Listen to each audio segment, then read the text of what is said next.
Байрайт, аса.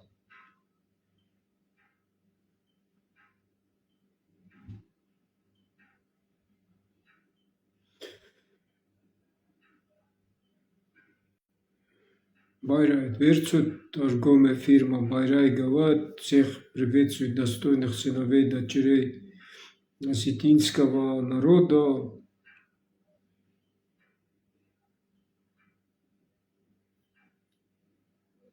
Камидари Тарайта, Ванаттабал, Хаштебудури, Валдайна Е, Хаура Берават, Вастурги, Варахис Фарс. Нехдав Камидари Тар, Кудариякта, Каде Амундай, Утхасайта, Сарибара, Хантамун, Тухан Кауравин, Хуцаврата, Бонай Боммо, Цартма, Стагай, Зардай, Удай, Гасадай, Федар, Кутканан, Каурагин Кутканан, Оханамун, Тухан Каурани. Хуцав Ратат, Мазардавин Загой. Умми.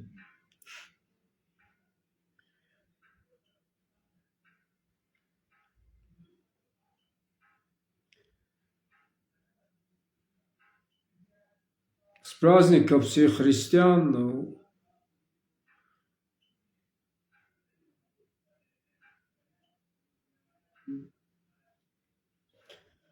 Но, чтобы вы знали, как традиционалист, для нас, если сегодня праздник Иисуса, то есть через Штирайгас, Иисус воскрес, то для нас это есть солнце, и в каждом из нас есть этот вечный, только не Иисус, а Аз. Аз или Арт синоним один, Дух Творца в каждом из нас. И все мы дети Солнца или Творца, Хуцау, Хурцау. Поэтому у нас нет, это не наш праздник традиционный. Дохристианский, для нас Иисус это и есть, то есть, если речь идет о Боге, то это и символ Творца, Солнца. Но нет у нас образов для поклонения, и религии нет. А как истины, вот этот, что называют вечный дух, это есть в каждом из нас. Поэтому каждый из аса весь богоподобный, или Бог во плоти, если он осознает, знает посредством своего языка и культуры. Аз. Вот это наша культура. Поэтому тем, кто не понимает, христиане, мусульмане, всех все равно поздравляю, всех людей, наш народ.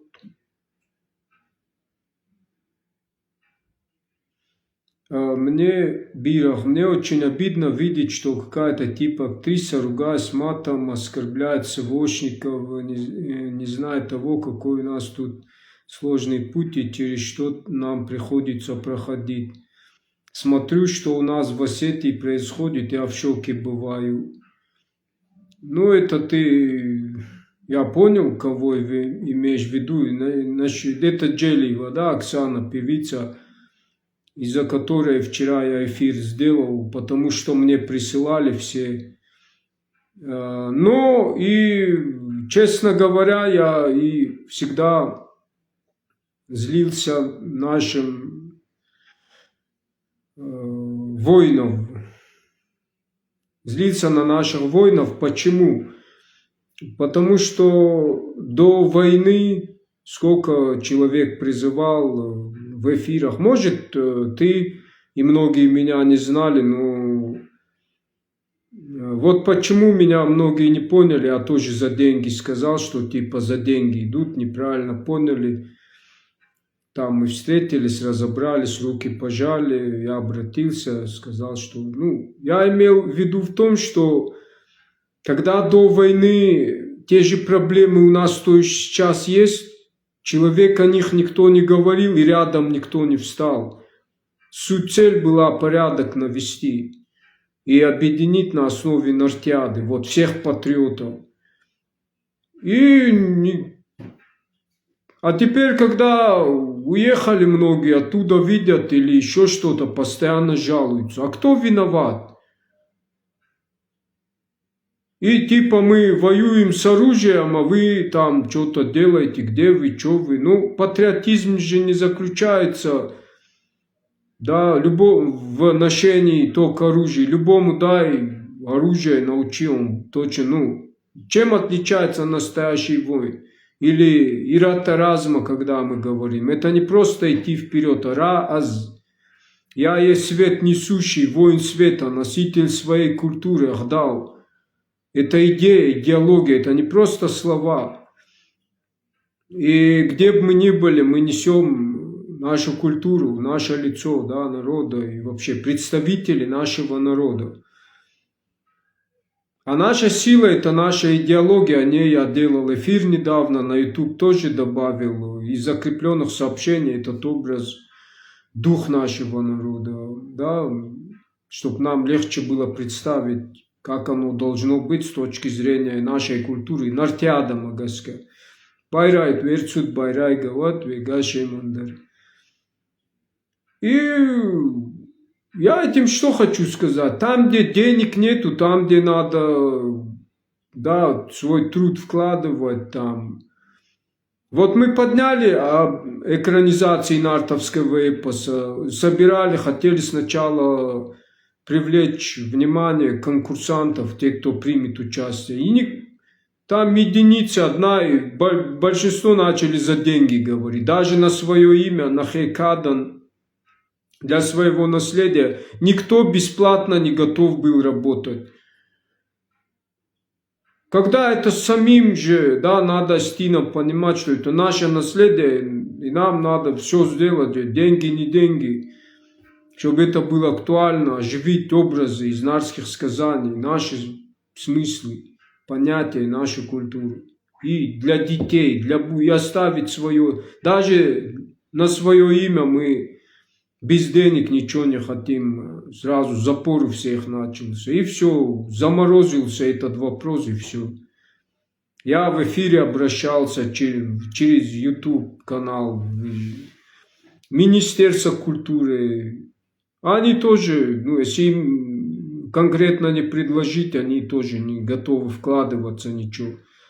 Хотя они сами должны понимать, что это им самим нужно, нам, осетинам. Я поэтому говорю, мало тех, кто бесплатно что-то сам от души будет для народа делать. И где все были? Представляете, если бы все войны, сколько у нас погибло и погибает. Представляете, если бы до войны мы все объединились и за круглым столом как-то что-то и порядок навели в плане Ахдау. Вот то, что вам не нравится сегодня. А вот так вот, получается, мы на одних накидываемся, типа на Ахдау. А такого сплошь и рядом, и все это заканчивается ничем. Хотя говорить надо по-любому.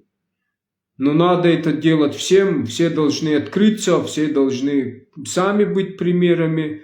Но также тяжело самим нести, быть примером. Вести каналы, точно так же открыть каналы свои, аудиторию собирать. Также тяжело, тем более за это деньги не дают, там ничего. И я поэтому говорил, что, наверное, с подколом больше, что вот как только поехали бы большинство, если бы там вообще ничего не предлагали. Деньги туда-сюда. Но опять-таки, у всех разные ситуации, люди разные причины. Но я это к тому говорил, что То, что для нас свято, на это надо именно акцентировать свои ресурсы, свои силы и свою жизнь. То, что для нас важно, то, что мы должны утвердить как закон и передать дальше нашим потомкам. А у нас ничего нету, и кого теперь винить, да? То Джелиеву обсуждаем, то еще что-то. Вот возьмем, да, вот эту женщину Джелиеву, да, вот я ничего не забываю, я думаю, и вот я думал, вот ее фразы, да, каждый же, что говорит, он же за свои слова должен отвечать, да, не просто что-то болтать. Так это многим свойственно, прежде чем подумать хорошо, да. Но вот она говорит, допустим, кого, что ну я не буду матом говорить, да. Вы кто такие, типа, ей кто-то замечание делает. Типа вы не мои, не меня содержите, ее муж или как она выразилась, да, матом, что это не ваше дело. Она так говорит. И вот, во-первых, вопрос, почему она именно вот голос записала свой с каким-то, я не слышал, кто ее что оскорбил, но именно того, кто ее как-то оскорбил или что, как я понял в словах. И этим она сразу обобщила, и все мужчины, типа, вы такие, у вас силиконы, если у нас в Осетии такие мужчины.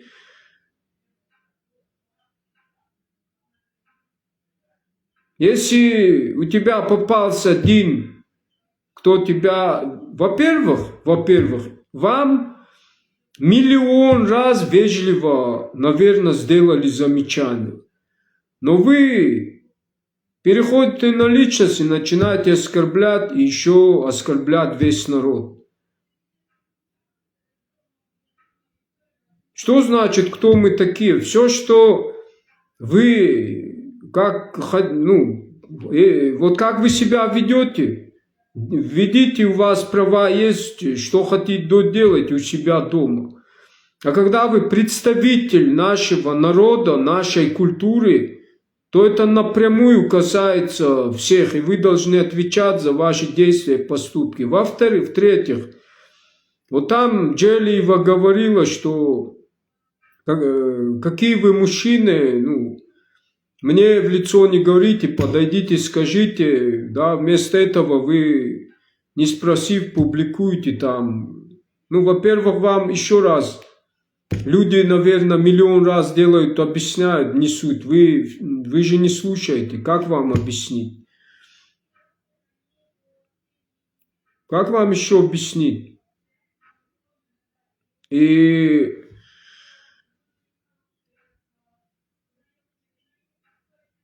во-вторых, у вас что просить, да, там, публиковать, если вы в ленте новостей постоянно светитесь. То есть вы сами добиваетесь того, чтобы вас везде показывали. И вот этими вашими деструктив несущими, вызывающими вульгарными образами, вы же этого добиваетесь. Вы же сами этого хотите.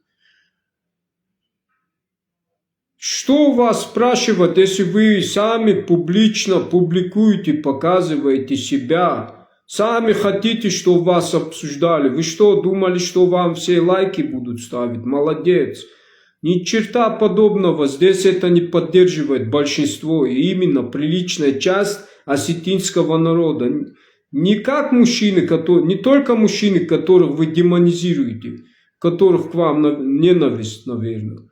А и так мужчины, так и женщины приличные. Они себе такого не позволяют. Не матеря наши. У нас есть на руках примеры, да, достойные дочеря народа, в том числе наши старшие. Матеря, спросите кого угодно, кто это поддерживает.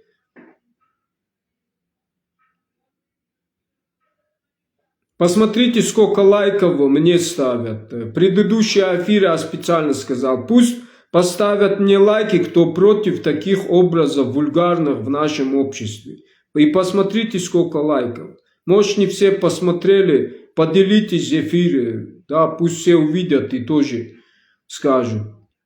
То есть вы уже против народа идете, это получается. Я тут, причем я голос народа, голос патриотов, они против. И вот теперь Джелиева, не только Джелиева, да, она просто тоже в поле зрения бывает, как известная, да, тут личность певица. Но всех возьмите вот так, кто себя ведет, задом на камеру, встают там, надувают свои силиконами вот эти ягодицы, везде полуголые вот эти вызывающие образы, которые мы все знаем, откуда они идут, да, любому приличному человеку это известно. Раньше такие девушки прятались где-то, вот, я их таких видел, вот, когда на море был, по углам они вот так привлекали внимание, ноги вот так выставляли, юбку там, да, наверх поднимали, вот, в форме свои показывали, губы вот эти, улыбались. И к ним подходили и забирали. Вот оттуда эти образы идут. Или вот раньше, да, запрещенные сайты порнографические, вот выскакивали вот эти. Это все оттуда, эскортницы. У нас такого, да и везде, где есть приличное общество, там не только Кавказ, это любого общества. С чего вы взяли, что это уместно здесь? Или что это дает? Вот там она говорит, что она... эпатажный или что, я вообще не понял, что такое эпатажный? Нормально вести нельзя, скромная стига. Самое прекрасное, что привлекает нормального мужчину, порядочного, именно порядочная женщина, не фош, которая через каждый язык матом говорит. И вот там еще есть полупокеры, которые, что вы с девушками говорите, с мужчинами? А где эти мужчины? Почему до сих пор братья есть, мужья или кто? Где вы все? С кем надо говорить? Каждому, что ли, подходить, учить вас или что? Если какая-то женщина, если она как босячка себя ведет, матом кто говорит? Нормальная девушка, женщина будет матом говорить? Когда ее дети смотрят, когда у нее никакой ответственности, у нее ничего нету. Ну, поведение обычное, вот, ну, вот как себя ведут вульгарные проститутки и всякие вот эти вызывающие. Вот, ну, я не знаю там, что это, кто там, что, ну, вот, я сужу по образам, потому что приличная Воздан, осетинка, прекраснее этого ничего нету. Знающая себе цену, богиня, вот к таким люди настоящие, приличные стремятся и хотят быть тоже богами. Не истерички какие-то там, которых в голове кроме денег ничего нету, и ищут таких. А когда у них что-то кончается, они все, ну, которые ищут принца на белом Ламборджини, да. Но это там, где нету искренности, любви, ничего настоящего, в основном. Может, не обобщаю, но...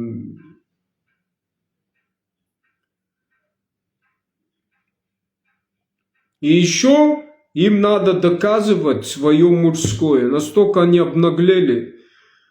Вот это Джелиева там, вот как там говорила, докажи этот. Я вот открытая, приди мне в лицо, скажи... Ну, смотря на них, вот как они себя ведут, как, что им может человек, ну, если человек не понимает никак. И еще им надо мужское доказывать. Кто вы такие, что вам мужское доказывать, если вы как босячки? Вам надо рога срубить как-то или, ну, не знаю, есть у вас кто... И кто вас поддерживает, что у вас с вами происходит? Захожу в комментарии там... Молодец, топитый тигр, кашалот, плыви дальше, ни на кого не обращай. Вы вообще, что с вами происходит? У вас матерей вот там, хочу еще, вот сегодня именно конкретно в эфир вышел, чтобы ответить там какой-то блогер, там рэп что-то сочиняет, потом еще один блогер какой-то, типа они не живут по вашим шаблонам. другой, что вы придрались, ну что Осетия,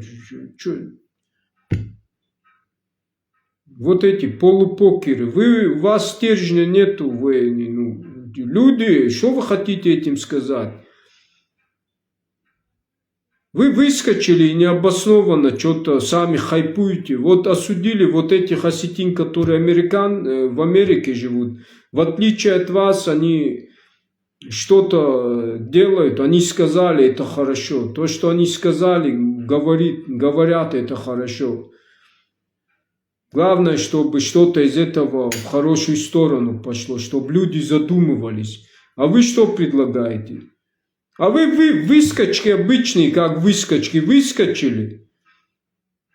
И вместо того, чтобы позицию какую-то занять, да, если вы осетины. Но вы, наверное, не осетины, а это... Что вы хотите? Типа вы умные, а другие дураки, что ли? И сами же сочиняете какие-то рэп, еще что-то. Сами же говорите, они хайпуют, а сами... В итоге что? Суть вашего вот этого выскакивания. Не хайп разве? Сами хайпуете. Дешевый какой-то хайп. Если у вас есть какая-то позиция, и что-то обосновать, вы обоснуйте, если вы мужчины своему слову.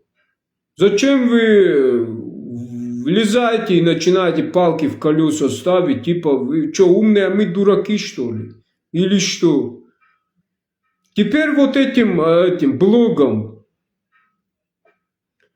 вот эти, которые блоги, эти ЧП Владикавказ, типа они натравляют там на девушек.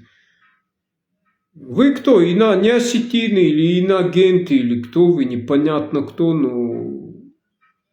Что вы сами натравляете на них? Люди где натравляют? Люди говорят, делают замечания. А вы же сами на них, получается, типа они натравляют, а сами же натравляете. Еще хотите привлечь за уголовную ответственность на человека. Один из блогеров, Армен Аванесов, потом Арсен, у него свой канал против его ролики, высказывания тоже.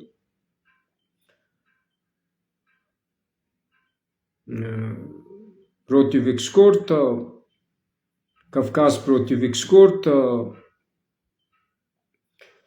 Ну и вот тех, кого вы знаете.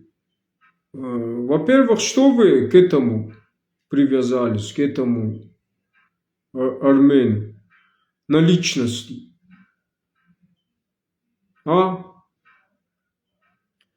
Еще раз повторяю, вникните все вместе. Если вы ему хотите привлечь к уголовной ответственности, вам надо привлечь к уголовной ответственности всей порядочную часть осетинского народа. Как женщин, так и мужчин, которые ставят лайки, которые против вульгарных образов и моды вот этой, которая неприемлема у нас в России. Всех. А если вы его хотите привлечь, или вот нескольких, вы обычные такие, сами шакалы натуральные. Подлые люди, которые хотят вот на ком-то заявку сделать, типа, он просто голос многих, вот как и я. Если вы хотите... Я вам так предлагаю, что мы, типа, если кто-то думает, что мы вот в эфире делаем слово, а так в реале мы ничего, мы хайпуем. Внимание, вот эти девушек, у вас есть братья, отцы, откройтесь, давайте встречу организуем, вот те из наших патриотов, кто против. Хотя, что говорить, все и так знают, что они против этого. Но если вы хотите, если типа у нас мужского нету, и мы только вот так, я лично, выступаю. Скажите, давайте, или можете в эфир выйти, обосновать, что это у нас нормально. Представьтесь, и от имени вот тех, кто себя так ведут у нас, Вот если вот час есть у меня в эфире, вот среди девушек, не оскорбляя, не переходя на личности, выйдите в эфир и обоснуйте, что вот это поведение у нас нормально, если вы за свои слова отвечаете. Если нет, то просто рот закройте, вам сделали замечание просто, и от сердца. Дело в том, что вам это делают, как вот своим сестрам, братьям, просто от сердца. А не нравится нам то, что вместо того, чтобы это принять, вы переходите на оскорбление, вы оскорблять начинаете народ. Вы типа нищие, мужчины там, и начинаете принижать достоинство всех мужчин. Приводите в пример каких-то пьющих, курящих там, матных.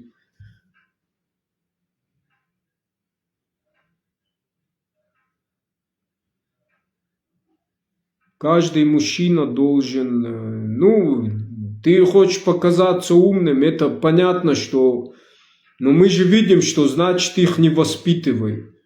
Значит, надо в общество должно воспитывать, делать замечания, порицать, что так нельзя, чтобы молодежь видели.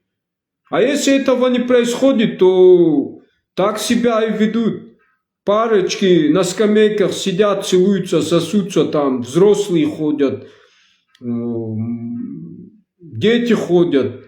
А потом этот глава Кучиев, когда я к нему когда-то подходил, предлагал, давайте по кодексу Остинской чести, который я подготовил, 18 листов, как национальная идея. Давайте он почитал, одобрил, сказал, там еще кто-то делает, из них мы что-то одно сделаем. Но они ничего так и не ответили. Сами ищут потенциал в народе, молодежь не поддерживает, а к ним надо как попрощайки что-то. А потом смотришь, наблюдающие в постах пишут, вот я с ребенком вышел, с детьми вышел, и мне так стыдно было. Впереди идет пара, целуются, за руку держатся. Ома секанамуй, куду, этот. Я с ненавистью махенемар дзуртонзагуна. Когда я подходил, говорил, что надо нам вот из-за этого что-то делать, вот кодекс, ничего не...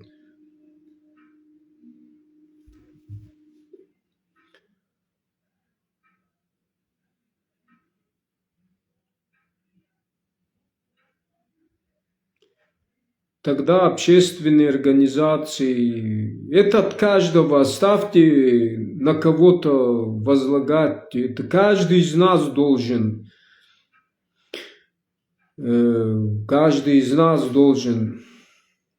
говорить об этом, как часть народа.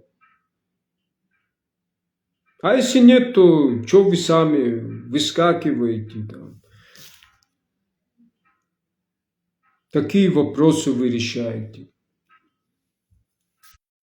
На Кавказе сотаны Арсен. Арсен, вот я от тебя добавил. Что-то отсоединилось. Ну, сейчас, вот заново.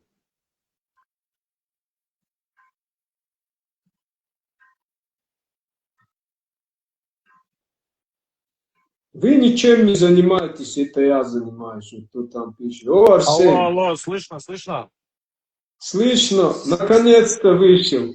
Салам, приветствую. Короче, насчет Джелиевой, смотри, вот этот наш друг Кирилл, да, он уже составил письма, отправил и в Следственный комитет на имя Бастрыкина, в администрацию, по-моему, даже президента написал. То есть он уже все сделал, уже написал, уже.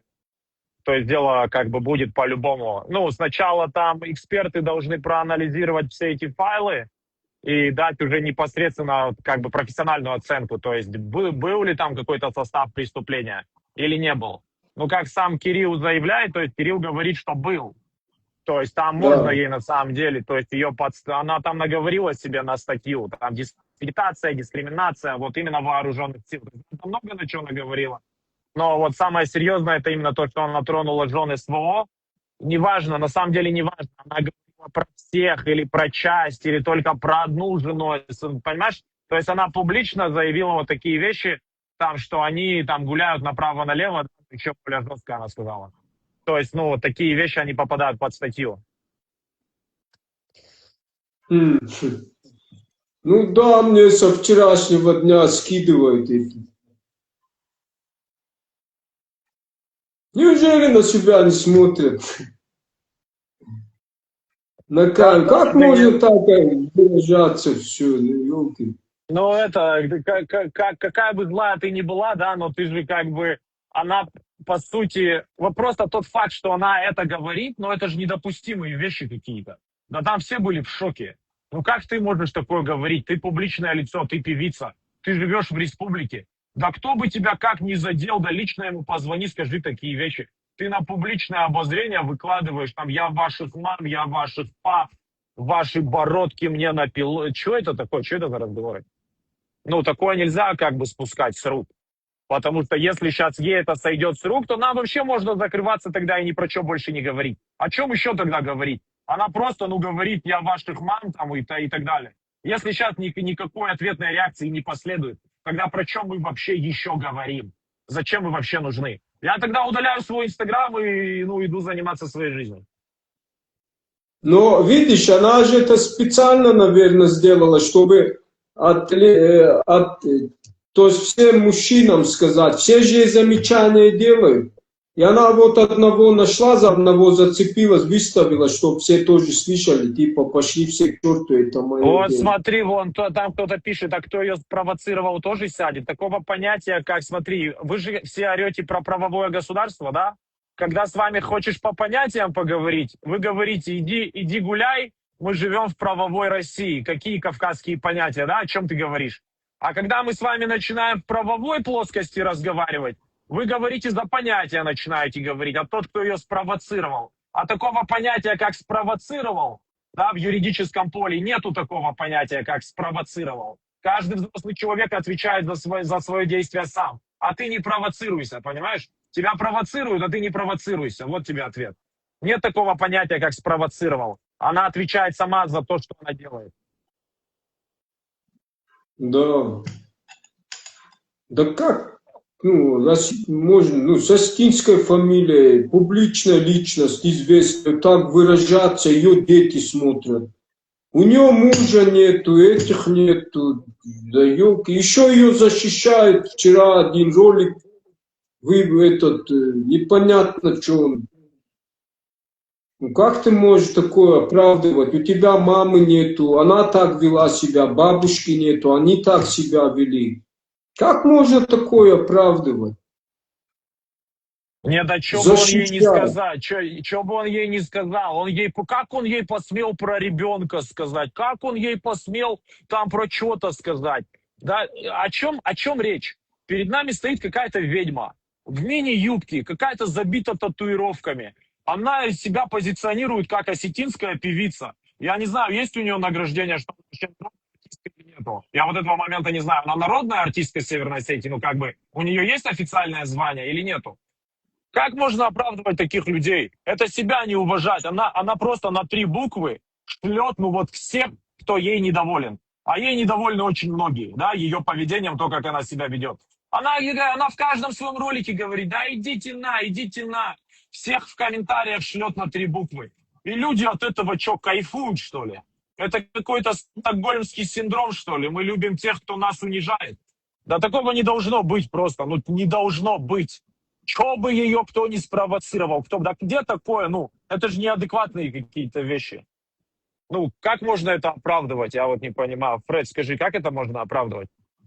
Конечно, видел, как многие там лайки поддерживают, топи дан дальше, никого не слушай. Да я говорю, да в ЧП, если зайти даже в ЧП Осетию, смотри, 90% почему-то оправдывают. А как ей посмели сказать? Да что бы ей не сказали, ну, каждый отвечает за себя. Если вот этот парень, да, вот этот что-то сказал, если он в чем-то не прав, так пусть он отвечает по закону, заводите на него дела, там, обращайтесь, ну, начинайте какое-то расследование. Почему все остается на уровне какого-то, знаешь, это хейт? Давайте ее похейтим, давайте его похейтим, давайте скажем, что все плохо, и все на этом остановится. Ну, а когда решать вопросы будем? Ну, кто-то будет реально что-то делать, или ну, и никто уже ничего не делает. Все остается на уровне вот этих инстаграмных выяснений отношений. Да.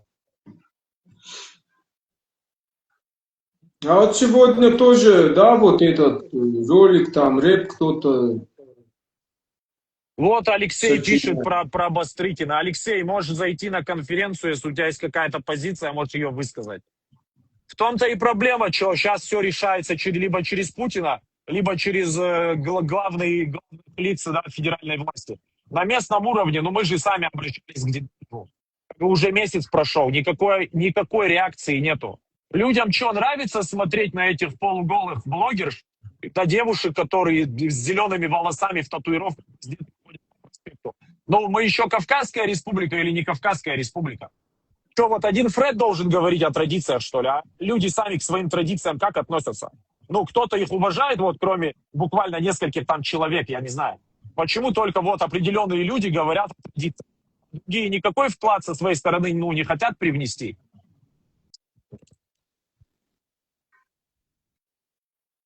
Да. И еще главное, да, против что-то говорят. Вы, да, там, где вы, да, оттуда что-то тоже вклад вносите, а еще многие тут местные хотят тормозить, там, полупокеры какие-то.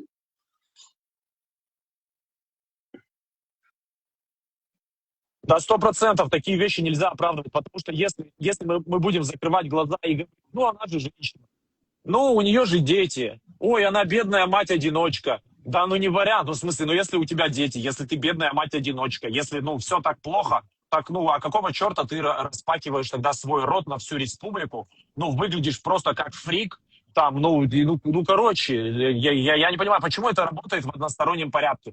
Почему, когда надо оправдать, да, себя или ее, будем прикрываться детьми? А когда скажем, что жены СВОшников это шлюхи, да, вот буквально, что она сказала, то, ну, да, вот она не, ну, не стесняется такое говорить. Ну почему? Почему все работает в одностороннем порядке? Это разве справедливо? Да.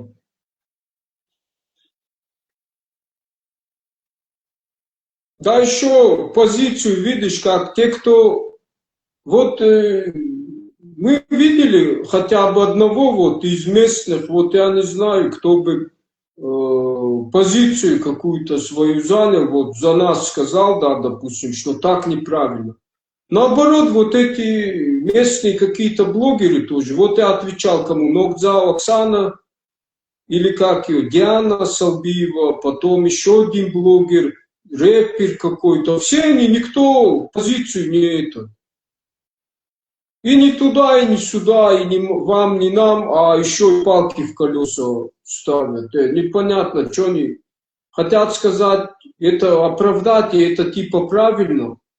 То есть они сбивают духи, то есть это неправильно, надо уяснить, люди против.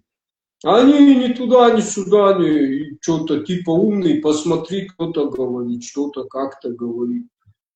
Непонятно очень. Позиции нету у них. А вроде относится там вот, к культурной сфере. Неужели таких моментов непонятно? Дело в том, Да, что да, люди же нормально, как бы, вежливо и пишут, делают замечания. Дело в том, что они начинают грубить там, они на личности, они начинают народ оскорблять. Вы нищие, вы отсталые, вот такие. А это уже неправильно. мне знаешь, что пишет, короче, вот этот, он говорит, я, говорит, правдоруб, я, говорит, правду говорю, всем, говорит, правду в лицо говорю. Вот вы там не в Осетии живете, и вы хайпитесь, говорит, вот на этой теме. Я к нему на аккаунт захожу, я ему, короче, я ему 20 минут объяснял что-то, голосовой ему на 20 минут записал. Я говорю, братан, кто из нас хайпится? Я говорю, аккаунт на грани, в смысле, на грани слета. Я говорю, у меня аккаунт, мне там еще один страйк прилетит, меня аккаунт банят. У меня уже висят эти рестрикшены там по всем параметрам. В смысле, у меня аккаунт на грани уничтожения. Я говорю, за какой хайп ты мне ни сегодня, завтра просто не будет вообще. На меня круглосуточно летят страйки. Я говорю, у меня аккаунта не будет ни сегодня, завтра. Захожу к нему на страницу, он, про нас, оказывается, песню записал. Я это свое голосовое на 20 минут удаляю. И, короче, говорю, слышь, иди-ка ты в натуре. Сейчас я тебе еще буду объяснять тут что-то. Ну, мне предъявляет за хайп. Я к нему захожу на страницу, он про нас песню записал. Я говорю, ну, красавчик, а ты не хайпишься, красавчик. Ну, именно если у тебя позиции нету, на какой основе ты говоришь так, поешь такой рэп про тех, кто, да, имеет позицию, не можешь обосновать, то ты же сам же хайпуешь, так получается. Ну а к чему тогда это рэп, я не пойму, типа, что? Не, вы, говорит, хайпуете. Я вообще свое лицо не показываю. Я лично никому не говорю даже, как меня зовут. В смысле, я никакие личную информацию про себя не говорю. Ну, типа, люди меня не знают. Большинство даже не знают, как меня зовут. Вот ты знаешь, там люди не знают. Вот. То есть, я говорю, в смысле, мы получаем угрозы. Мне звонят, мне пишут, мне угрожают. Аккаунт взламывают периодически. Я каждый день меняю пароли по 40 раз на дню. Я меняю пароли от своего аккаунта. Потому что аккаунт меня выбрасывает. Понял? Зайти на мою страницу. Я рискую тем, что личные данные сольются, адреса сольются, какие-то переписки сольются. Мы, в смысле, рискуем, ну, буквально, можно сказать, и физически, и там, и всяким образом рискуем. Там пишут какие-то люди, какие-то девочки пишут, давай познакомимся. И вытягивают постоянно то на заброшки, то на какие-то пустыри вытягивают познакомиться. Какие-то люди пишут мы вам рекламу дадим, давайте это. Или вы нам рекламу дайте, давайте тоже увидимся на какой-то заброшке. Ну, короче, я говорю, угрозы бесконечные сыпятся, и нам предъявляют за хайп. Ну, я говорю, вы что, моросите, что ли? Кто меньше всех хайпится, так это мы. Я говорю, аккаунт мой слетит не сегодня, а завтра. По какому хайпе, ну, мне предъявляют. Не, Арсен, а что тогда? Вот я людей не пойму, что значит хайп? Тогда любой вопрос, который мы поднимаем, это есть хайп, да? Ну, соцсети для чего? Чтобы мы вопросы поднимали. Что значит хайп? Ну, я вот это не могу понять. Это соцсети. Если не хайп тут, то хайп вообще в реале, в жизни мы показываемся на людях. Как, что значит хайп? Мне по каждому этому говорят. Вопрос поднимаю, там, какую-то проблему, меч там бывает, религиозный вопрос, что это? Хайп. А кто из нас хайпует в итоге? Вот я вот это не могу понять. Необоснованные. Да, абсолютно. А Погорелова, да, к примеру, говорил, вот Погорелову, она вот почти раздетая, танцует, скажем, в нашей республике, да, и у нее 300 тысяч подписчиков, а она не хайпится на своем внешнем виде на Кавказе. То, что тут так не принято, она на этом не хайпится. И мы ей говорим, одень одежду на себя, это все, что мы ей говорим. Нам говорят, вы хайпитесь на ее добром имени. Вы что, в натуре, я говорю, у вас у всех стокгольмский синдром, вы любите тех, кто вас унижает, что ли? Ну что такое? Какая-то гордость есть за самих себя? Какие-то понятия чести есть? Ну вот хоть люди себя сами уважают. Почему, когда кто-то издевается над ними, они его начинают любить? Почему у Оксаны Джелевой такая поддержка? Почему у нее такая поддержка? Она всех шлет нахуй. Почему у нее такая поддержка? Я извиняюсь. Так, Арсен, куда-то голос пропал. Алло, Ты слышно? слышишь? Я да, слышу, вот сейчас. Ну да, короче, я говорю, странные вещи. Те люди, которые пытаются реально что-то полезное сделать для республики, им говорят, вы там пожоры.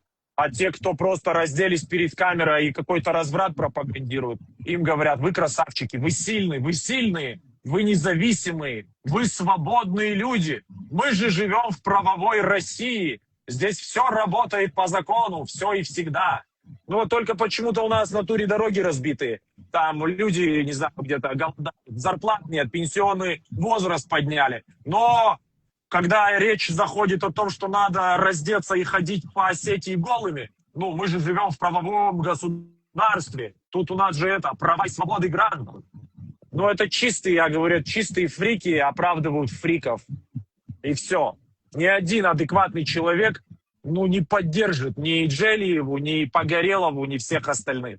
И он будет именно на нашей стороне. Потому что наша сторона – это сторона традиционной Осетии. У нас своей стороны никакой нет. Мы сами на стороне. Мы на стороне традиций. То есть те все люди, кто нас поддерживают, они не нас поддерживают. Они свою республику поддерживают. Мы просто те, кто это стали озвучивать. Да, сами хайпуют. И дело в том, что так-то для того и соцсети. Но мы же тут говорим не за... А когда уже вот это поведение вульгарное, вот, ну, представители это делают нашего народа, да, с астинской фамильной стиль.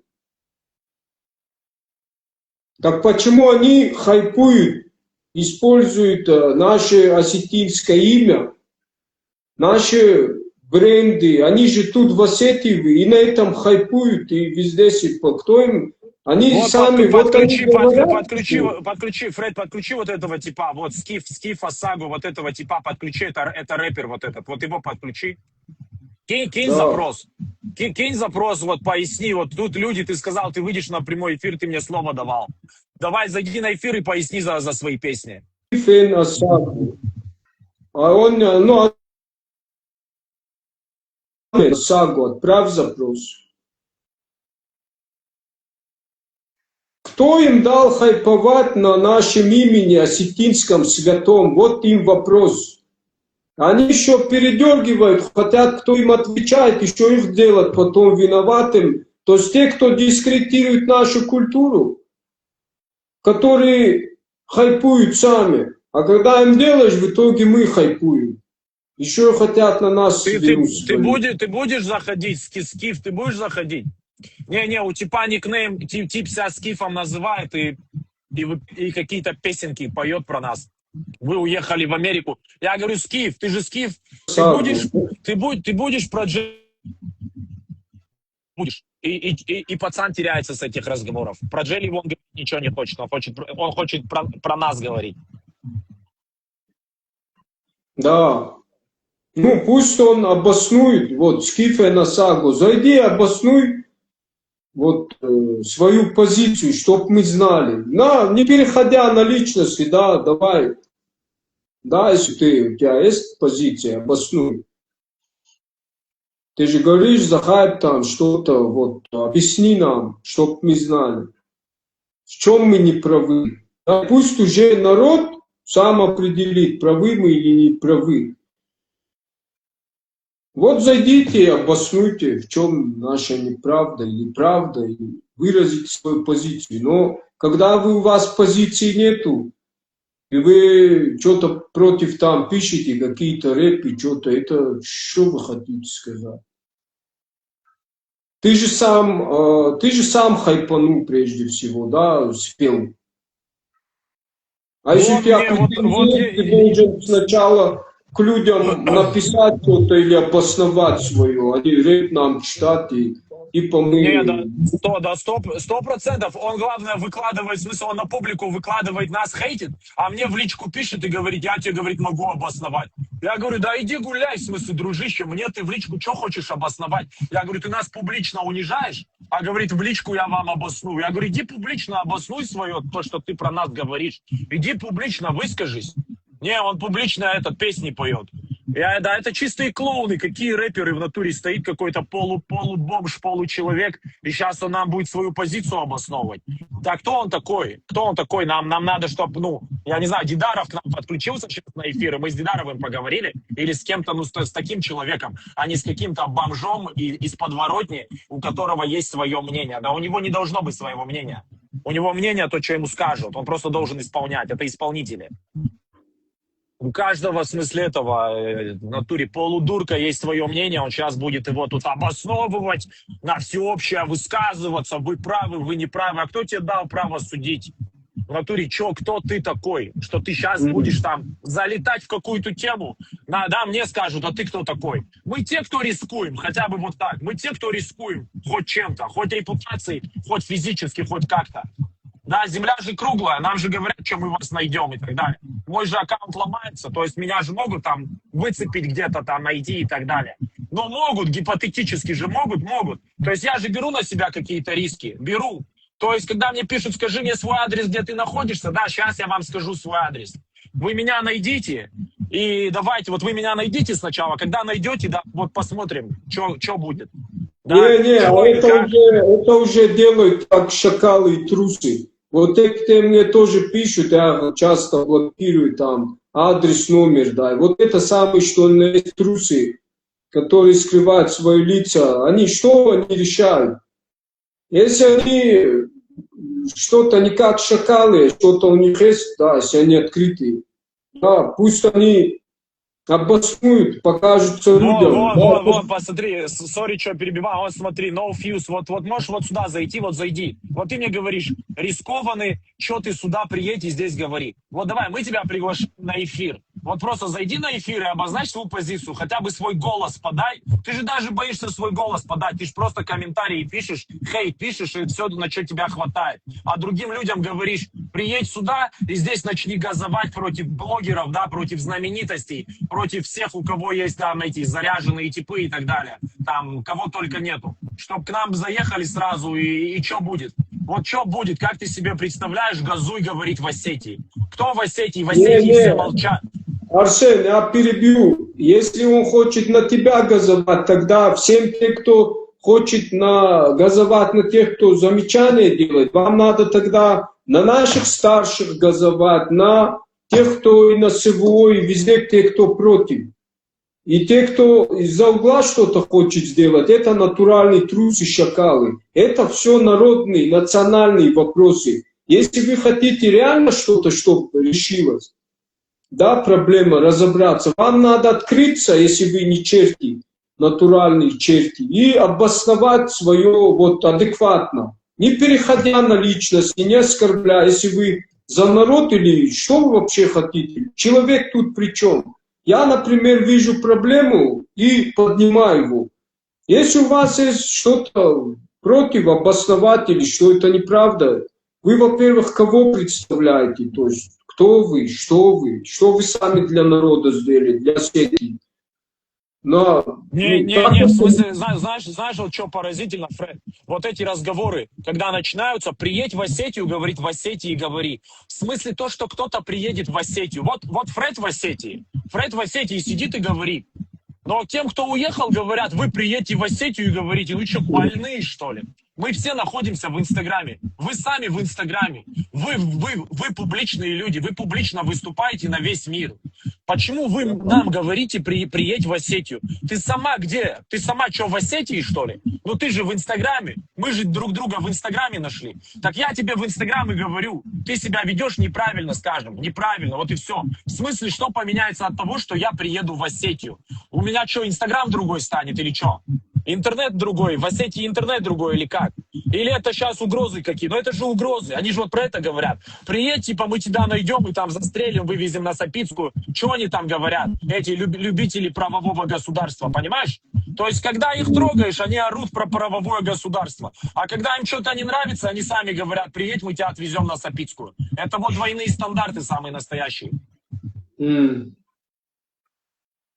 Ну это уже неправильно. Это уже личности, неприязнь какая-то, предрассудки, ничем не было. Но люди путают. Вот я, допустим, вот когда говорят, кто такой, я уже давно, я как публичный человек, общественный деятель. То есть это я не только от своего имени говорю, а у меня есть патриотические группы уже давно. Есть те, кто поддерживает, братья мои, в том числе воины на СВО. Они поддерживают. Если кто-то со мной хочет воевать лично, то вам надо тогда со всеми тем, кто, да, вот опять старшими, другими, народ. Поэтому на личности, а если что-то хотите обосновать, что часть какая-то не права, выйдите, если вы порядочный человек, если погнал, представьте, скажите, я такой-то, такой-то. Без оскорблений, без мата. Да, баснуйте, и тогда уже народ решит. А вот на такие ты там начинают на личности. Вы же так не подходите на улице и начинаете в лицо там сразу что-то. Так же вы себя не ведете. А какая разница здесь? Ну вот Вот смотри, так. еще, например, вот опять же, возвращаясь к приедете в Осетии говори. Ну, был такой патриот, да, Вадим Чельдиев, который в Осетии говорил, хорошо, где сейчас Вадим Да. Чельдиев? Ну, где сейчас Вадим Чельдиев? Ну, мы все знаем, где он. Правильно? Что хорошего произошло, что он, да, в Осетии говорил, и теперь он сидит. Кто из присутствующих, да, вот из этих комментаторов, которые говорят, приедь и здесь говори, кто теперь Чельдиева семью обеспечивает, кто ему теперь передачки в тюрьму носит, или кто пишет эти письма с просьбой амнистировать его раньше времени. Хоть кто-то из комментаторов это делает. Но если нет, идите просто, ну, сами знаете куда. Все эти советчики приехать в Осетию и в Осетии говорить. Чельдиев на своем примере очень хорошо всем показал, что бывает с теми, кто в Осетии начинает говорить.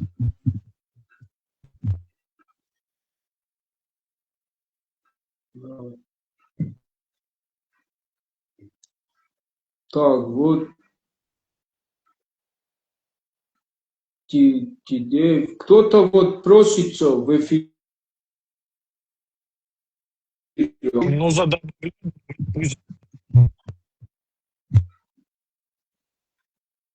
То иногда голос пропадает.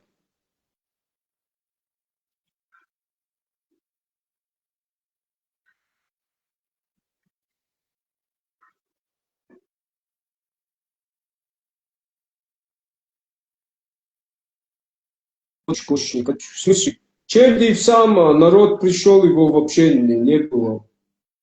Хотя, да, его там поймали, что, ну,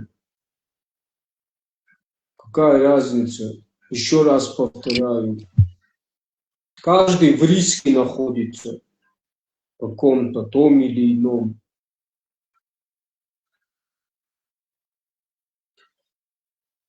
Газовать не надо было самому, потому что там полный хаос произошел. Камни начали кидать, когда уже расходились. Это полная подстава была там.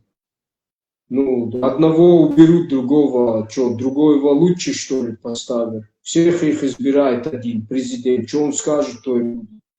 Это Путин, и все. А из этого что получилось? Просто кого-то заслали, кто-то из толпы камень кинул. Когда уже расходились, уже он к ним вышел, сказал, все, ходили в сторону росгвардейцев, кто-то камень забежал, какой-то гражданский, подставной или кто он. И спровоцировал, и все по стадной реакции начали камни кидать. Вот что это было?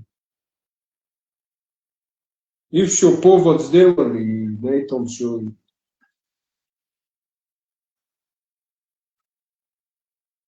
Ну да, короче, да, на нас газуют, я говорю, такие же фрики, как и те, против кого мы выступаем. На нас газуют только такие люди, которые сами хотят, знаешь, жить и вот и в такой республике, где вседозволенность, именно вседозволенность, где можно про всех все говорить. Да, когда годом Инстаграма, до Инстаграма люди как жили? Ну что, хуже жили, что ли, до Инстаграма? Сейчас просто вседозволенность. Каждый псих может взять камеру в руки и начать говорить любые отбитые на голову идеи. А потом это все аргументировать тем, что у нас свобода слова. Но у тебя свобода слова, базару нет. Ну, просто ты говоришь на огромные массы. Такого раньше никогда не было. И, то есть мы считаем, что просто вот это интернет-пространство, оно как бы еще не, из-за того, что это недавно все началось, что каждый псих имеет теперь право, знаешь, свои мысли выражать на миллионные аудитории, показывать, что по кайфу. Просто, ну, это беспредел, на самом деле это беспредел. То есть вот сейчас Инстаграм, это на самом деле это зона беспредела, где про что угодно, кто угодно может говорить и промывать людям мозги, понимаешь? Ну, такого на Кавказе не должно быть. Просто не должно, вот по факту, априори, это даже не надо доказывать. Такого никогда не было и быть не должно. Да, а с другой стороны все бесы нам открылись. Открыто, ну, там раньше же никто не мог так вести. А сейчас кто себя что представляет, как вести, наверное, сразу открылись большинство. В этом тоже есть какой-то плюс. Ну, зайди на связь. Вот ты говоришь, смотри, я за каждое слово готов ответить, объективно и так далее. Но мы тебе говорим, зайди, подключись, кинь запрос, тебя Фред добавит. Ну, зайди и поясни свою позицию. Почему ты хейтишь нас и не хейтишь Джелиеву? Заходи, объясняй. А, вот Скиф пишет, объективно, каждое слово в этой песне обосновать могу, а ты реально... Ну, зайди.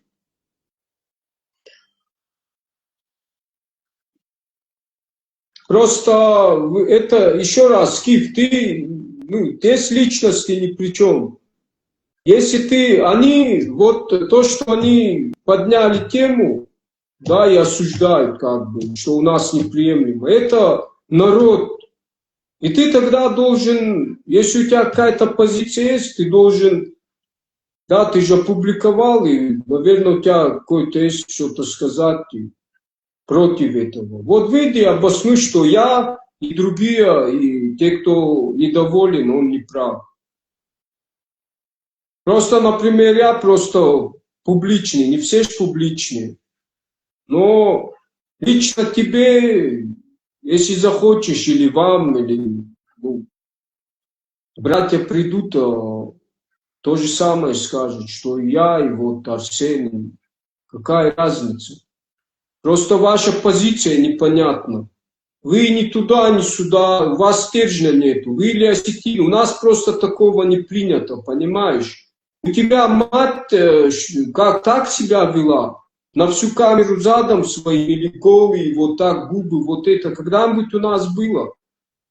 Так какая у тебя позиция? Ты кого защищаешь? Те, кто дискредитирует наше наследие культуру, наше святое. Ну, так у нас, ну, так какая у тебя позиция? В чем мы не правы? В чем твой рэп? Вот ты же готов обосновать. А в чем суть этого рэпа? Ты говоришь, мы хайпуем, но не можешь обосновать. Ну, что значит хайп? Ты же сам вышел, хайпанул, рэп сказал. То есть непонятна твоя позиция вообще. А если у тебя есть претензии, тогда не рэпом, а выйди просто словом скажи про тех, кто против этого. Обоснуй. Просто я не знаю, что ты будешь обосновывать, когда любой, еще раз повторяю, старший, наши старшие тебе скажут, что это неправильно. Поведение Джелиевой и таких, как она. Вот что ты можешь обосновать? Вот, интересно. Мнение свое, вот когда многие говорят, у меня свое мнение. Но если у мнения должно быть ну, если ты не можешь обосновать, что это за мнение? На какой основе? Какие ценности, какие ты отстаиваешь? Джелиевский, вот как Джелиева. Не только одна, она просто она в поле зрения и другие. Если ты их представляешь, их защищаешь, обоснуй, выйдите, обоснуйте, что приличная часть, которая против этого, они не правы. И все, и мы будем дальше думать. Но, то есть непонятно. Вот, например, еще вот тренер, да, ты же видел наш ролик, что мы выложили про тренера, и вот этого тренера ты тоже, наверное, видел, да, то, что он говорил? Смотрел, Фред? Который вот это. Ну, который лысый тренер ММА, который там записал 2 видеоролика. Они уже второй удалили, там на одном сначала комментарии закрыли, потом второй удалили. Кто так поступает, кто это, знаешь, за своем, опять же, тот, кто имеет мнение, он будет удалять свои ролики или комментарии закрывать? Ну, человек, у которого есть позиция, он так поступает? Или так поступают хайпажоры, которые ориентируются на публику? Что сейчас говорят? А, нас начали хейтить? Хорошо, мы закрываем комментарии. А, тут это другое мнение появилось? А, все, удаляем видеоролик. Какой человек со своей жесткой позицией будет так себя вести? Да. Да, вот этот, про шаблоны, да, который говорил. Типа, Да, про шаблоны, да. Шаблон, да. Они живут, да, вашими шаблонами. Так шаблонами живут вот эти, именно вот они, те, кто подражает вот этой моде. Вот это и есть шаблон.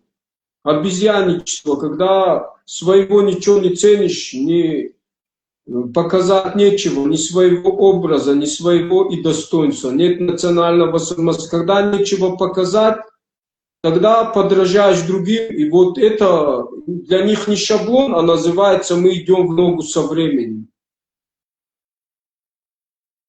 И именно Вон, так. Купеева Дзера, можешь подключиться на наш эфир и пояснить как бы свою позицию. Мы ее выслушаем и даже тебя перебивать не будем. Подключайся. Она пишет, что Нижний какой-то обиженка, то есть про меня. Ну, можешь подключиться и сказать свою позицию, мы тебя послушаем. Заходи, что, говори. Опять же, вот на этом все заканчивается. Они пишут хейт и пропадают. Ну, типа, вот это люди без позиции. У них нет никакой позиции. Они просто движимы хейтом и сиюминутными эмоциями. Никакой жесткой позиции нет, у них никакой идеи нет. Они не знают, за что они стоят. Им не за что стоять. Они там, где им заплатят. У них именно мнение ни на чем не обоснованное. Потому что не могут обосновать и за свои слова ответить до конца. Пойти за. Поэтому соскакивают или еще что-то. Если значит, у них правды нету. Ну, заходи на эфир, заходи на эфир, включи свою камеру, нам не нужно твое лицо, нам нужны твои мысли. Заходи, что ты несешь, опять же, в общество, какие твои идеи, за что ты стоишь, какая твоя философия, заходи, поясни нам. Ты нас, ну, в смысле, меня лично хейтишь, да, типа мы там эти, опять же, хайпажоры или что ты там говоришь, но свою позицию озвучить не хочешь, какие твои предложения, что скажешь? Ну, если нечего сказать, то иди гуляй, просто можешь уйти с этого эфира и даже не слушать, о чем мы тут говорим. Это просто, ну, не для тебя, как бы, понимаешь? Не, мы в эфире не можем какую-то эту босячку, которая уже изначально уже на оскорбление переходит, пригласить. Она недостойна даже. Потому что, ну, если человек уверенный, приличный, он может сказать, да, если он там уже сразу вот там пишет чепушилы всякие, ну это сам, значит, у него язык, он сам чепушила, самый настоящий. Потому что если мы за Ахдау говорим, любой приличный мужчина, женщина, он, да, адекватно представится, скажет, если у него есть что-то сказать, откроется и свое лицо покажет, имя, фамилию. А если нет, то это значит, вот как они выражаются там, черт, это вот самый что ни на есть настоящие черти.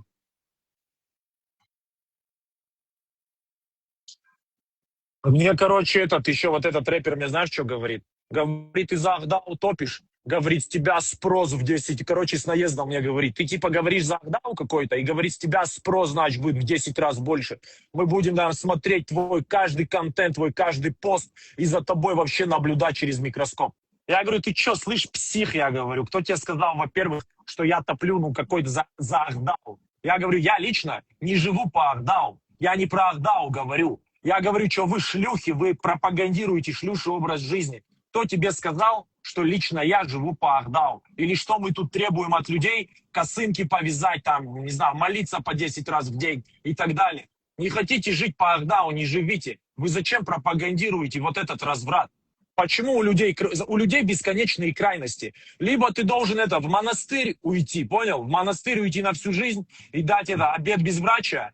Либо мы будем все дикими шлюхами и ходить голыми по проспекту. А золотой середины, ну, нету, что ли? Ну, чтобы жить как Да, адекватные люди. нормально. Из одного фанатизма в другой крайности. Наша культура, она не подразумевает крайности или в подполье, или секта. Она низкий свет подразумевает. Приличие, гармонию, развитие, тенденции. Вот что такое Ахдау. Многие даже не знают, что такое Ахдау, из-за Ахдау говорят. Ну, элементарно просто человек зашел, если уже неуважительно сразу начинает, то за какой с ним может быть Ахдау разговор? Не, конечно, человека. конечно, те времена, как жили наши отцы, как жили наши прадеды, деды и предки и так далее. Но это было другое время, конечно, мы же тоже не сумасшедшие. Мы же не говорим, что все женщины должны одеть хиджаб, сидеть дома, охранять надочажную цепь. Мы же такие вещи не говорим. Мы говорим, да будьте современными людьми, работайте, водите машины, получайте права, там, не знаю, развивайтесь, открывайте бизнес. Да живите по-людски, живите как нормальные люди. Зачем вы пропагандируете просто какую-то дичь? Взяли, вот просто взяли, знаешь, Да, чего они взяли? Они взяли самую грязь вот откуда-то из глубин Даркнета, из глубин интернета. Просто какую-то инстасамку взяли, вот эту инстасамку, всяких, ну, шлюх самых настоящих. И они взяли вот этих персонажей, какого-то Филиппа Киркорова, который забился под старость лет татуировками, ходит весь в перьях. А они почему-то взяли вот этих людей и говорят, давайте делать так же. Свобода именно вот в этом. Почему в этом свобода, а ни в чем-то другом? Ни в образовании, ни в бизнесе, ни в каких-то открытиях, там, ни в пропаганде правильных ценностей. Почему свобода — это снять с себя штаны и ходить с голой жопой по проспекту? Вот почему это свобода? да. В чем свобода? Это сквозняк, а не свобода. Свобода в чем? Что мы отстаиваем?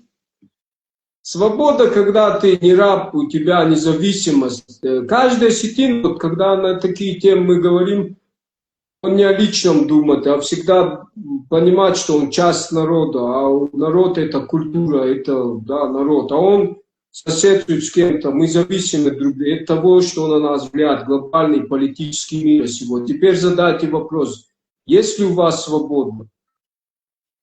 То есть вы глобально думаете, когда вы глобально начнете думать среди других стран, вот, тогда вот ваши шортики, вот это свобода, что за суть? Ну, как бы есть общие ценности, просто надо учитывать, что мы не в раю сейчас. Ну, наш ад и рай там, где мы есть, вот, но мы не в том, где без разницы, осетин ты или какой нации, как многие начинают рассуждать, которые потеряли свои корни, культуру. Да, потому что мы среди живем других политических глобальных сил, эгрегоров, то есть, которые напрямую от них, да, на нас идет влияние. Да, от политики, геополитика, от политиков, да, они нам приказы дают. И наши ресурсы на их идеи, цели уходят, да, по их плану. Не наши. С вас никто не спрашивает. Теперь вопрос.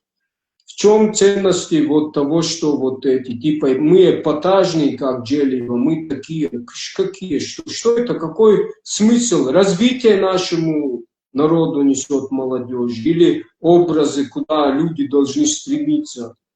Ведь мы знаем, что оно к вырождению просто, беспорядку идет, вседозволенность. А там, где вседозволенность, там хаос, там все. Народа нету, там ни порядка, ничего. Все, народ ассимилирован. И на вас вся история кончилась.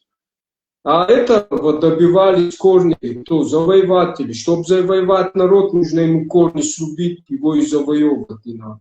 Другие идеи, другие вирусы и все. На самом деле, давние жители прошлого, те страны сегодня, кто теократические общества имеют силу на мировой арене, Израиль, арабские страны, у них это не Ахдау называется, но их мифология, на основе которой они выстраивали политику в корне, они о будущем думали. Поэтому Ахдау это не жители прошлого. Те, кто так рассуждает, это все ассимилированные, Вот потерявшие. еще, Фред, хочу один момент сказать. Вот люди, например, да, они говорят, мы свободны, мы свободны. На самом деле нет. На самом деле никто из вас не свободен. А все определяет, опять же, просто государство дает вам определенные свободы. Если завтра введется закон, что в мини-юбках ходить нельзя, вы все перестанете ходить в этих мини-юбках. Просто одномоментно. И где тогда будут ваши свободы? И вот эти все крики «Мы свободны, я так хочу», я делаю, как я хочу. На самом деле никто не делает, как хочет. На самом деле все делают так, как им разрешают, как им дозволено. Вот, например, простой пример. За воровство, да, в России, за воровство есть уголовное наказание. За любой, типа, за размер любой кражи. Будет наказание. Неважно, ты там хоть спичечный коробок украл, тебя могут за это привлечь. В Америке, например, в штате Калифорния, если ты украл до $1000 из магазина, до $1000, тебя не будут привлекать. Ты можешь воровать до $1000 в Калифорнии, представьте. И там не привлекают. И люди воруют. Именно до $1000 на 999 воруют. Вот. А где-нибудь в Афганистане за воровство руки отрубают. Ну вот вам разница дозволенности, понимаете? И в Америке люди воруют, в России люди уже немного опасаются, а в Афганистане у них никто не ворует, потому что там отрубают руки. Вот вам и все, вот вам и дозволенность. Я про то же, как закон какой-нибудь появится запрещающий, так все вот эти разговоры про то, что мы свободные и независимые, они обычно очень быстро заканчиваются.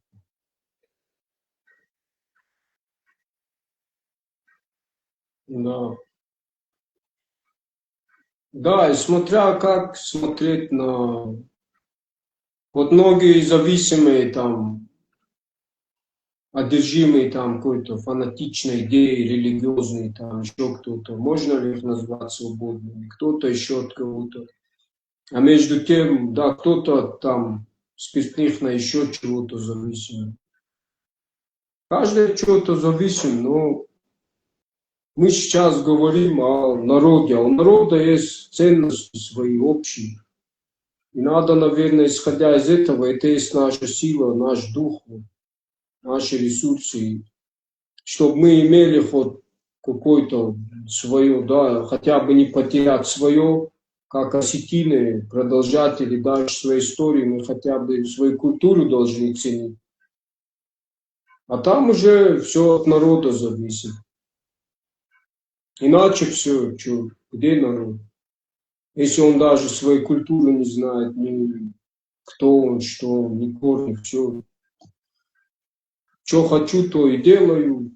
Все это ерунда, какая разница, какой ты там нации, туда, как, ну, мы всех уважаем, но надо же свое прежде всего ценить. Свое не ценишь, тебя кто ценит. Это другие же ценят, их верхушки, их правители.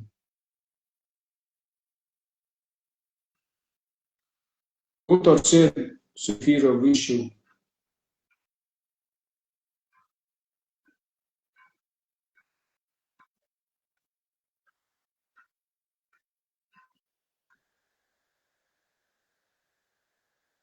Это что вы не забывайте? Тут на углах никто не бухает. Я таких не знаю. Женщина, то, что мужчине можно, женщине нельзя. Простой пример. Допустим, если мужчина поцелуется с женщиной, то через ее этот, поцелуй передаются гены муж его. Не обязательно с ним надо переспать, зачатие, чтобы гены передаются через поцелуй. Это значит, что кто бы после этого поцелуя не встречался или с женой муж не был, у него передастся от первого, кто поцеловал. Это о чем говорит? Значит, у женщин двойная, тройная вообще ответственность вообще быть неприкасаемой.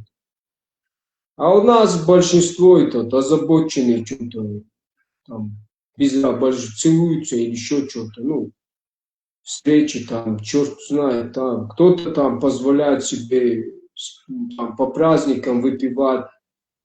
А этиловый спирт, например, он именно разрушает яйцеклетку, именно вещество, которое проникает и разрушает. И чтобы восстановиться женщине даже чуть-чуть, ей как минимум год или сколько, ну, почитайте про это. То есть, потому что женщина это мать. Но я не говорю, что только от нее зависит. Сейчас начинают, а мужчины. Да при чем здесь мы без разницы?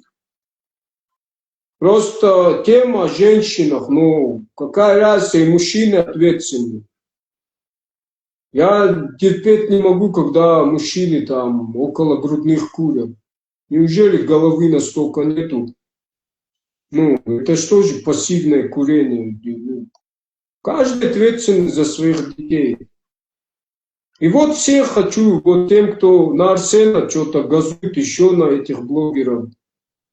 Они тут, вам надо, еще раз повторяю, какой-то конфликт личный, вот ты там вытягиваете на разборке там. Это неправильно. Потому что то, что они говорят, я говорю, это народ против, народ, а конкретно наши старшие. А если хотите мнение, по крайней мере, вот лайки кто ставит, они против. А это большинство, это народ. Вам тогда надо, если вы хотите как-то решить вопрос и утвердить на чем-то, вам надо обосновать или на чем-то, что просто это реально проблема есть, не просто так же мы говорим. И это нормально, чтобы люди задумывались. Тем самым мы привлекаем людей к своей культуре, чтобы они не забывали, кто они, почему, зачем, что наша культура, знамя, самоназвание, они не просто халам-балам, просто какие-то предметы и названия. Потому что код наш, осетинский, через нашу культуру, о том, кто мы, посредством нашей культуры, потому что наш язык сакральный, он несет свои смыслы. Кто-то скажет, а зачем нам они? А потому что мы живем среди других приверженцев, например, других конфессий, которые их не признают, по крайней мере, большинство, как Санта-Клауса что-то принимают на веру, но если взять глобально верхушки духовенства, никто не признает нашу культуру как истину.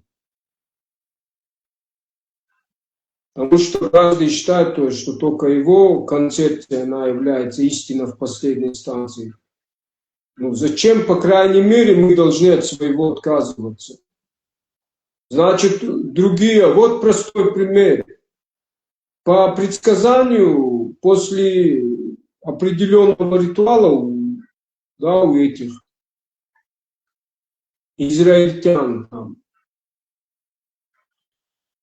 они должны сжечь 6 быков без единого волоска черного цвета, рыжих быков, после чего должен прийти какой-то Машах, его зовут, который взойти должен на трон, но там, где этот трон, там мечеть Алякса. Вот вам что такое единый Бог. А у мусульман Махди, то есть совсем другое. У одних одни до скончания веков примеры образа, и все, каждый следует своим фанатично. И конфликтуют, и сколько где-то убийств туда-сюда. Да, священная земля. Иордания, Иждон, да. И они считают, что этот Машах, он должен всех учить, как жить. А кто это такой?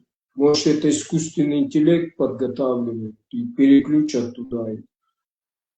Он от Бога, а мы без какие-то, потому что мы не носители их писания, Торы, например. И так каждая верхушка считает, и в корне она выстраивала свою политику на основе своей вот этой идеи. То есть вы в их проекте сами теперь посудите.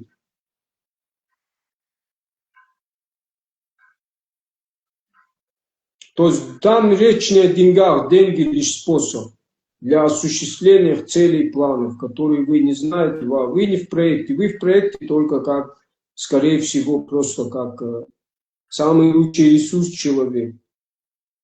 Так как мы теперь глобально подумайте, все это охватите и скажем, что нам свое, не нужно, это житки прошлого, То есть вы в «Матрице», фильм «Матрица» это об этом. Вам эти все шаблоны придумали, эгрегоры, от кого идут, вы от них зависимы. То есть это на вас влияет и делит в том числе. причины деления на таких и таких.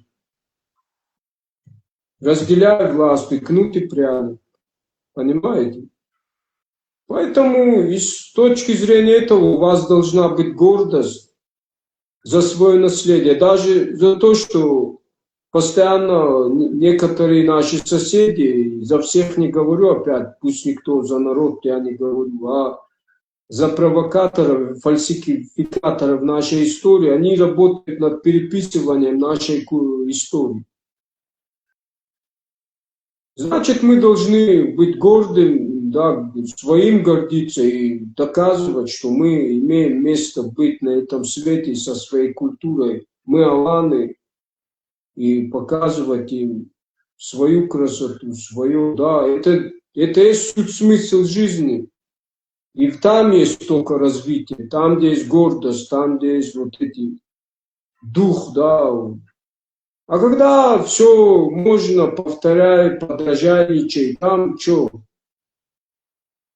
А что ты сам сделал для народа? Что ты показал? Какую красоту, чтобы весь мир увидел и вот сказали, о, вот это осетинка, мы бы гордились. А вместо этого мы что видим? Тупое подражайничество. И это типа в ногу со временем идти. А наших, да, это шаблоны какие-то. Это стрёмно, это еще что-то. То есть тем, кто правит, власть у кого, им так и надо, чтобы вы рассуждали. Без своей головы, без национального своего, не ценили ничего своего. Что это бред предков, да. Посмотрите, хоть одну концепцию знаете, которая бы признавала нашу культуру как истину, как наследие, да. Нету такого, нету. Поэтому у меня, вот именно меня вот это сподвигло вообще показаться и нести это. Ну, помимо этого еще я не мог же обойти стороной другие вопросы, проблемы народа. И, конечно, я всегда поднимаю, как. То есть это мой интерес, предназначение, все вместе, образ жизни. Так сложился, так я вообще спортсменом хотел стать. По вольной борьбе я профессионально 4 года ходил. Надежды были, но травмы туда-сюда, еще что-то. Потом по боям хотел. У нас совсем другие цели. Ну, так судьба занесла.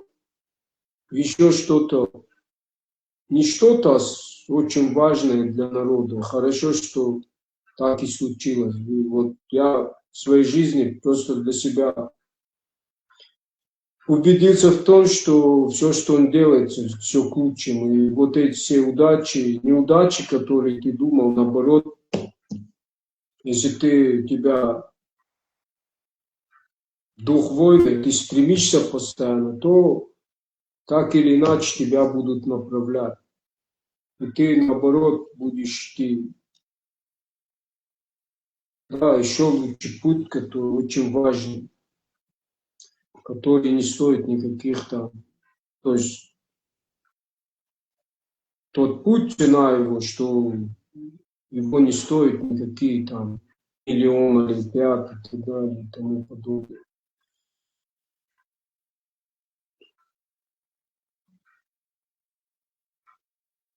Видите как, вроде истины одни, но видите, у каждого они свои. И каждая ее верхушка подразумевает только свой путь, свою власть, свое господство и т.д. и т.п.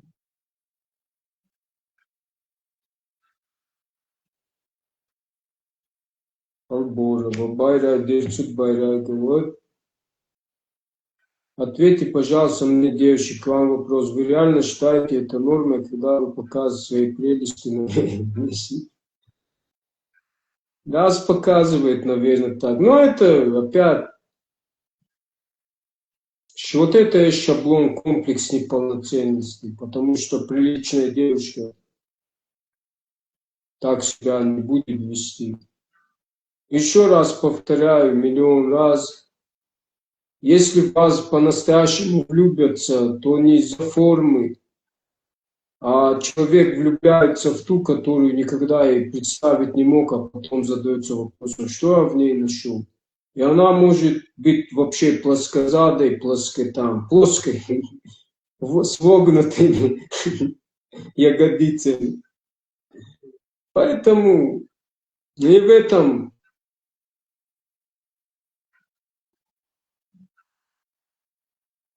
тело это тело, форма это форма лишь. А кто их рекламирует это? Да, вот это подражанничество одних образов, одни и те же вот эти крокодили, верблюжьи губы вот эти, чрезмерные. Ну, я за эстетику, за приличие, но не рамки переходящие. Это уже развратные образы. Это уже больной человек, зависимый, его надо лечить. Комплекс неполноценности. И вот что они этими губами хотят, всем что-то вот, ну, вытягивают.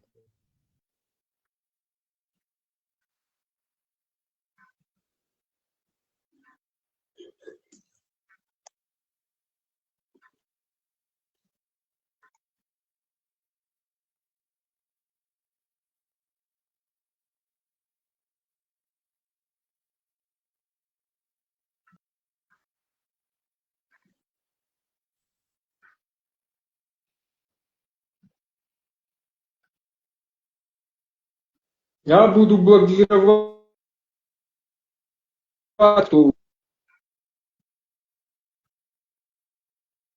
вы вообще за какой, что вопрос хотите, если элементарно еще нормально разговаривать не можете там.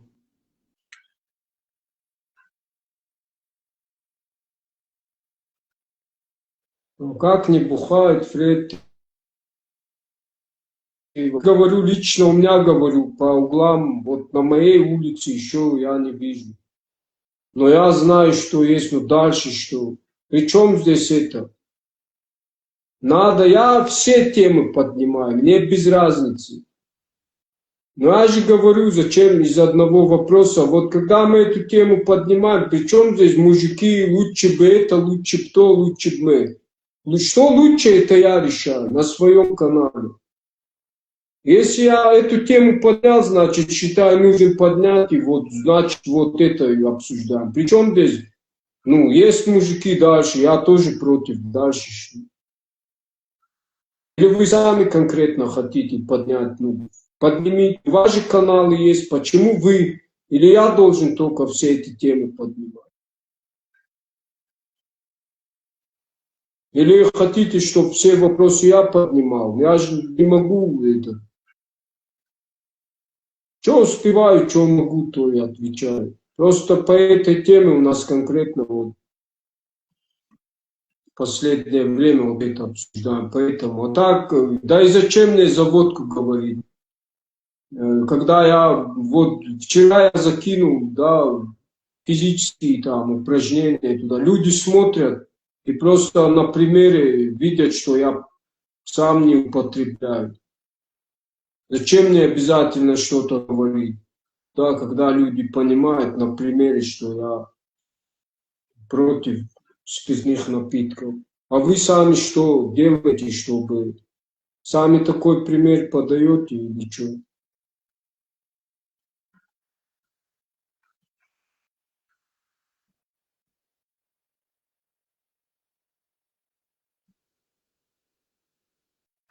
Но вы на углы не выходите, заняты. О, да, по углам я хожу, я же не босяк. В Инстаграме сижу. На данный момент сижу точно так же, как и вы сидите. А так, я творчеством занимаюсь, я спортом занимаюсь, я выхожу, я по городу. О чем вы говорите вообще?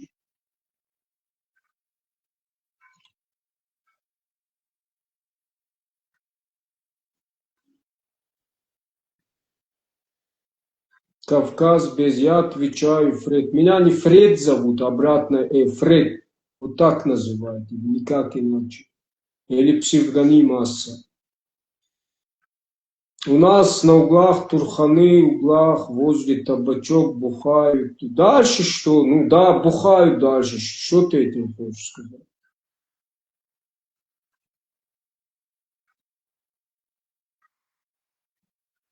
Я что, доказываю кому-то, что не бухает или что? Я не пойму. К чему вы это говорите?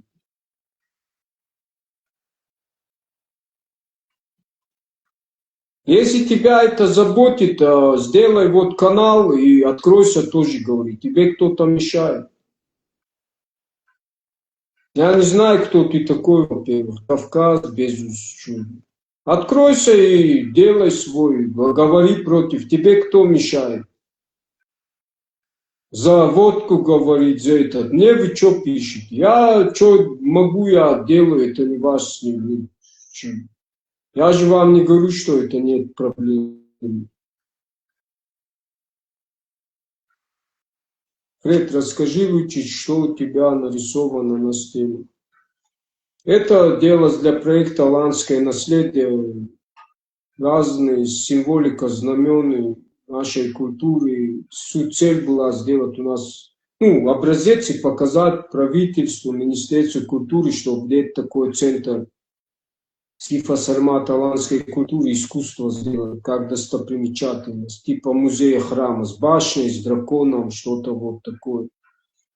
И я много трудился, чтобы хотя бы показать, да, как бы это выглядело. И у себя сделал. Есть у меня здесь целый. Сейчас я вам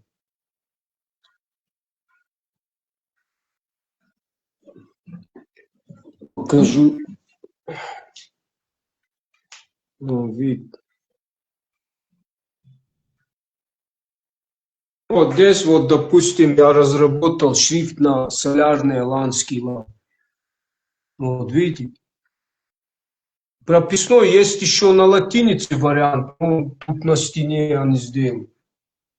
Потом вот, видите, вот это мое знамя, вот это знамя, которое я когда-то поднял как древнейшее знамя нашей культуры и возрождения народа. Есть разные вариации, есть и, сейчас я покажу, вот такая вариация. В общем, да. Вот здесь вот разные, вот видите. Вон есть, как у славян тоже. В общем, разные вариации солярных символов. Короче, у меня тут целый, получается, музей.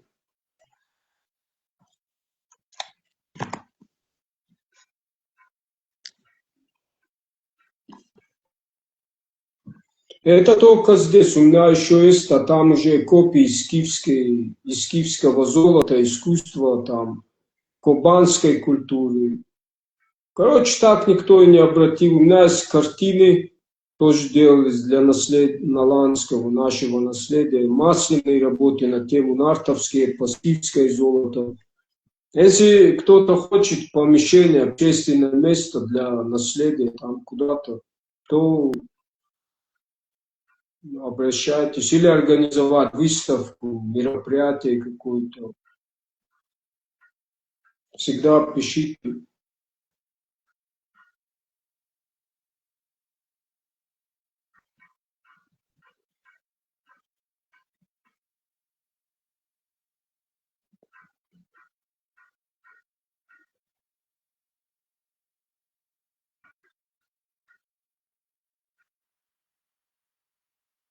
Тут пропустил что-то, много сообщений.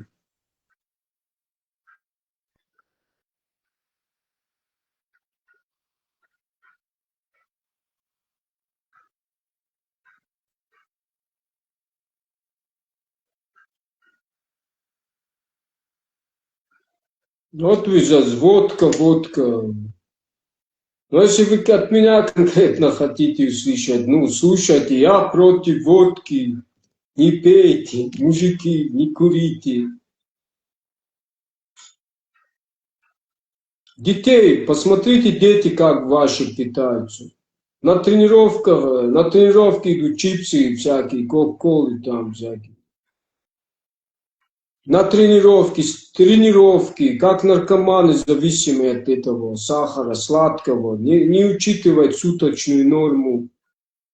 А потом у них все эти болезни и все остальное. Накопятся хронические, будут там. Как я к одним подошел, а мы не профессионально хотим. А я говорю, при чем здесь профессионально? Наоборот, те, кто не профессионально, они еще больше за здоровьем должны следить, потому что вы будущие отцы. Да, вы должны за здоровьем следить своим. А большинство с ожирениями ходят там. Пустые углеводы туда-сюда, не учитывая суточную норму. Полуфабрикаты все, от сахара зависимые, это тоже на психику, как наркоман. Поэтому одна водка, тут надо за все говорить. Приклеились, у вас вот так это, за что-то зацепили, как будто кроме водкой, тем более. С малых лет надо приучить для профилактики, полюбить, во-первых, это дело, физически здоровый образ жизни.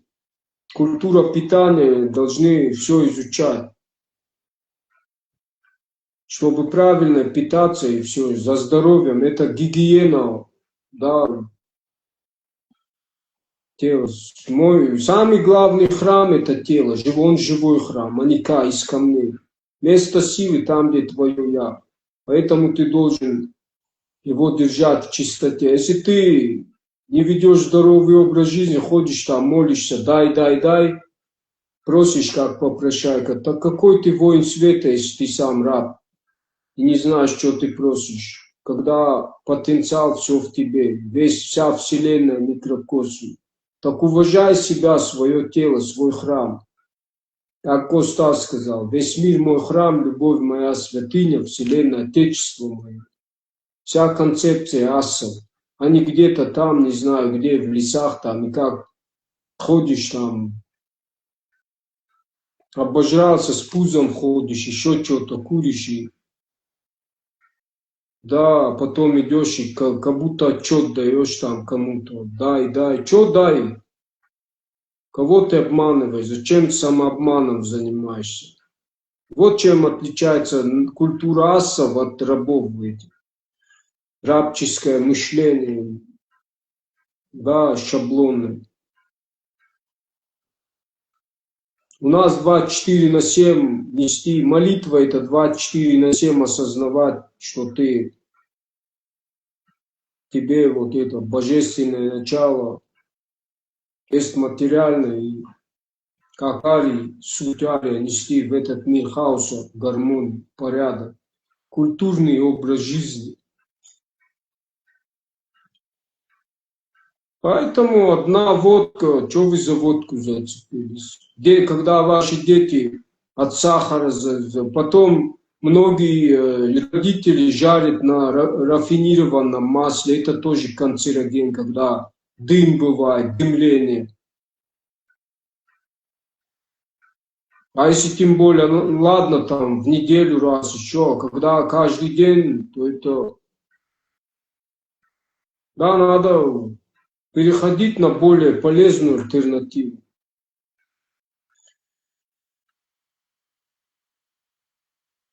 Поэтому у меня таких эфиров очень много и на ютубе про физическую культуру. Просто при чем здесь это? Вы постоянно из одного вопроса перескакиваете. Ну, причем мы говорим конкретно о вызывающих, да, образах женщин, да, вульгарных и так далее и тому подобное. А если у вас такие проблемы, то есть вас это больше интересует что-то, ну откройте свои каналы, кто вам мешает. И сами говорите, а вы от кого-то что-то хотите, ну за вас кто-то должен говорить, это от каждого из нас зависит. Поэтому я говорю, так это не работает. Надо, чтобы весь народ ни на кого не надеяться, а каждый из нас должен осознавать, понимать ответственность и вместе все эти вопросы поднимать и решать. Формировать образ мышления людей, будущего.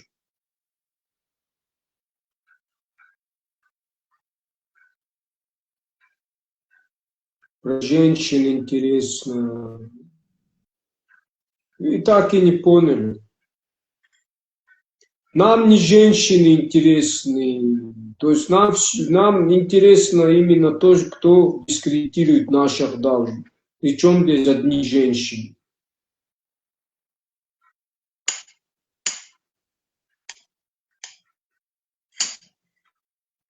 Вот если меня мужчины смотрят, я против того, чтобы на наших культах ставили водку. Чревоугодие – это осквернение нашего храма, культа, да, дискредитация. И точно так же те, кто не признают нашу культуру, как наши истины, Ахдау, это тоже дискредитация. Носители другой конфессии, если да, задевают за больной, за водку, это тоже дискредитация. Я эти темы, именно вот эти поднимаю, я все поднимаю. Без разницы, мужчины, женщины, те, кто дискредитирует нашу культуру.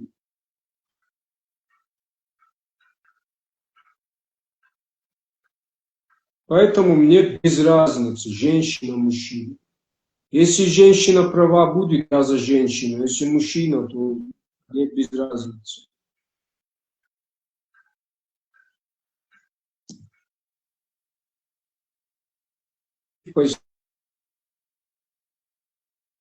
Конфессия или секта.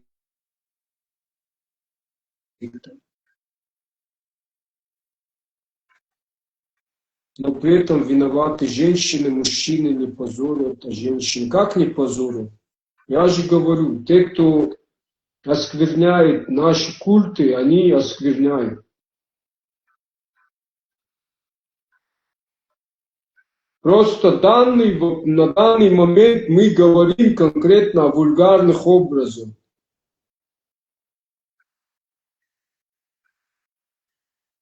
Это вы начинаете делить мужчин на женщин. Но еще раз повторяю, есть просто приличная часть женской половины, а есть неприличная. И мы говорим о неприличной части. А если кто-то позорит нас, как мужчины где-то как-то недостойно ведут, то позорят и дальше. Вот я говорю, что не надо позорить дальше.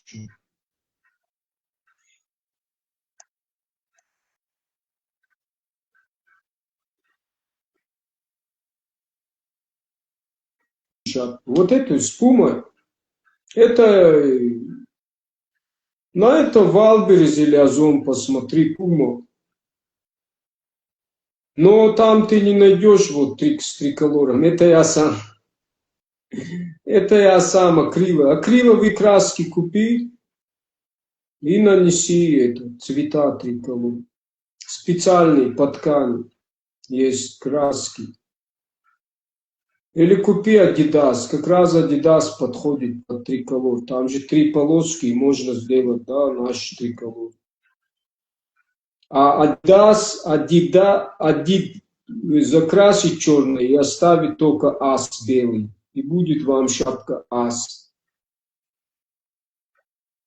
Или вон в Байрай бренд организацию пойдите или еще куда-нибудь, вам напечатают там, на любой одежде. Козыри, вот допустим, вот это напечатали, козыри, а пошел символику, это все напечатали. Образцы у меня, если что, скину. Есть вот как я на турниках, мой конкретно стиль аса называется. Посередине вот этот солярный символ, и от него отходят 3 пламени.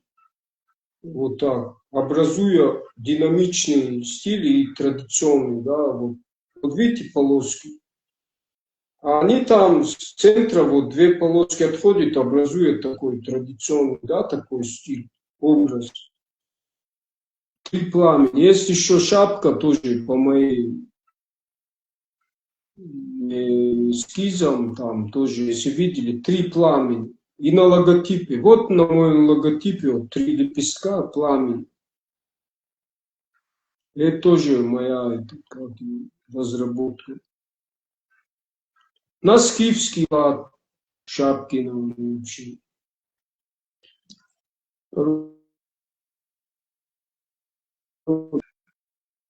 Ваш образ такой вульгарный образ.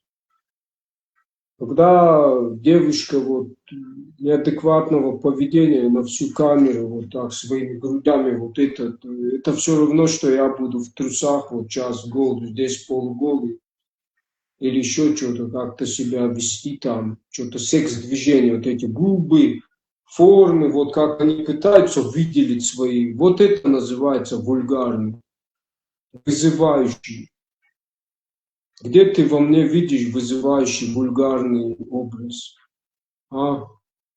С кем ты сравниваешь?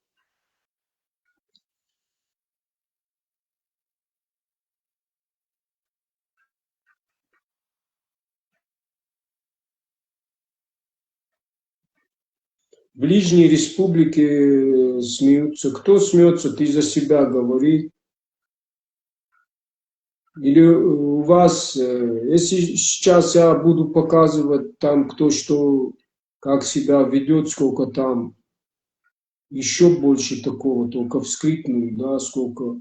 Если я буду сейчас у себя публиковать, то да, пусть каждый на себя смотрит. Никто не лучше нас. У нас лучшее положение. Если кто-то вот там часто пишет там из-за того, что там религия, ислам, значит, это из-за этого порядок. Нет. А там зависимые от той идеи, которая нашу культуру не признает, как свои истины, свои культурные. Наоборот, у них больше проблемы, чем у нас. Там подразумевают что-то путем, да, страха, то есть что-то делать. А здесь путем духа свободным, хотя у наших соседей этого духа есть, но просто сама концепция религиозная, она смешалась с традиционной. Но вот наше положение, оно лучше, чем у других, если кто-то там думает, что у них там так не одеваются, еще что-то. Это нормально в подростковом, там, где формирование идет, переосмысление.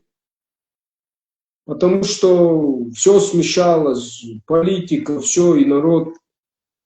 И наоборот, мы ищем, это путь правильного пути, а там должно быть все, чтобы человек правильно, в естественном отборе, повторяюсь, был независим от каких-то шаблонов, как раб. Он свободный. Все мы свободны духом. Дух свободен, независим. И поэтому человек должен на примерах, на ошибках чего-то, он должен получить опыт, чтобы он не робот, он не раб, он не баран, да, который ему путем страха будет. Не делаешь это, тебе руку отрубит или еще что-то. Путем внушения это уже неправильно, это деградация. Эту деградацию мы видим везде, что там происходит. Рабство женщин и так далее. Это не путь духа. Там, где опыта нету. Да, жизнь для того, чтобы познать. А как ты познаешь, поймешь, если у тебя опыта нету? Мы не идеальны, нету идеалов. Этого вообще не. Мы как творцы свободны, сами себя формируем, но на то, какие мы есть. И в этом и смысл жизни. Поэтому пусть каждый на себя смотрит. Если думает, что он... Во-вторых, если у нас нормальные соседи, видят, что происходит, вот как я там вижу часто, там в сауну приезжают сюда, или у нас такие-то сякие, как-то себя ведут, это и показывает всю их сущность, потому что если они себя тут как-то не так ведут, потому что, значит, какие-то девушки себе позволяют. Не проблема в девушках, а наоборот, потому тех, кто себе позволяет в гостях себя так вести. Потому что у себя дома они так не ведут. Значит, и в гостях ты должен еще строже себя вести. Да, когда, ну, везде такое, просто у нас более, как сказать, открыто стало это все, потому что, ну, а у соседей больше, да, из-за религии, там, ислам, они в хиджабах ходят. У них, да, правда говоря, и тейп, и больше вот этого единства, тейповая система, и поэтому там, конечно, более они, вот когда на свадьбу туда повезли, там,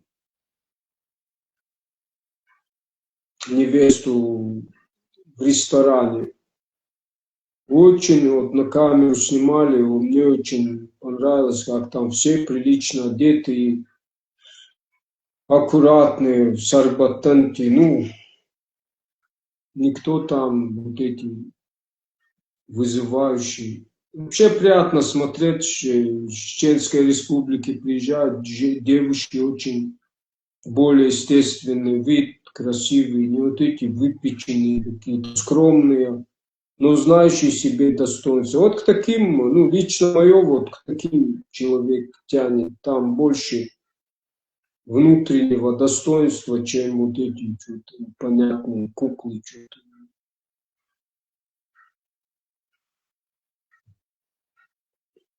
Так мы не будем предрассудки, типа, начинают там. Это они, типа, на показуху. А кто, ну, кто вам мешает на показуху? Ну, кто что у себя вот делает там, пусть дома делают, а в обществе должны быть нормальные примеры, достойные. А вы что этим хотите сказать? Раз там кто-то что-то на самом деле делает, вы увидели, начали обобщать, и теперь вам типа можно как угодно себя вести, открыто, вот так, вульгарно, вызывающе. Ну, значит, вы не умный человек. Потому что умный от человека, умную женщину, чем отличается от вот истерички обычной, которого там, как только муж что-то теряет, работу сразу начинает истерить. Он и так в таком положении бывает, она вместо того, чтобы поддержать, наверное, не любит или что, и начинает истерить. Тем, что любой человек, он будет брать хороший пример. Они оправдывать, и дурной пример и оправдывать свое поведение. Это значит глупая девочка или девушка, то есть девушка, женщина. А вот мужчины, а вот там. Мужчины разные, есть достойные, ведут себя очень много золотых. А есть, да, которые... Поэтому умная девушка или мужчина не суть. Будет брать только нормальные примеры. Например, дурных учиться и еще лучше будет, да, себя вести, все остальное. Если бы я у отца брал пример или еще кого-то тоже, кто пьет, я бы сейчас пил. Но однако у меня своя голова на плечах, делать выводы, что правильно, что нет, и к чему приводит. И я брал только у отца плюсы.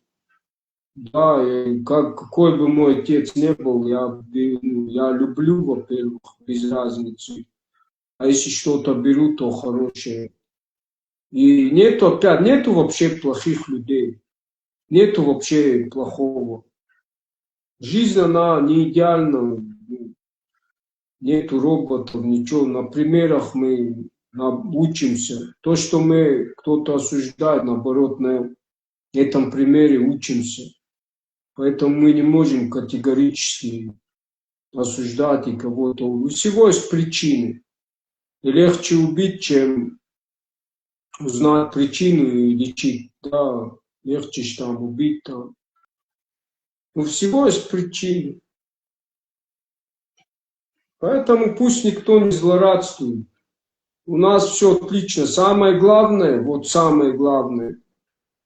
что главное, мы говорим об этом, поднимаем эти темы, людей заставляем задуматься. И главное, чтобы все это во что-то нормальное вышло для нашего же развития. То есть пусть нас никто не демонизирует, наоборот,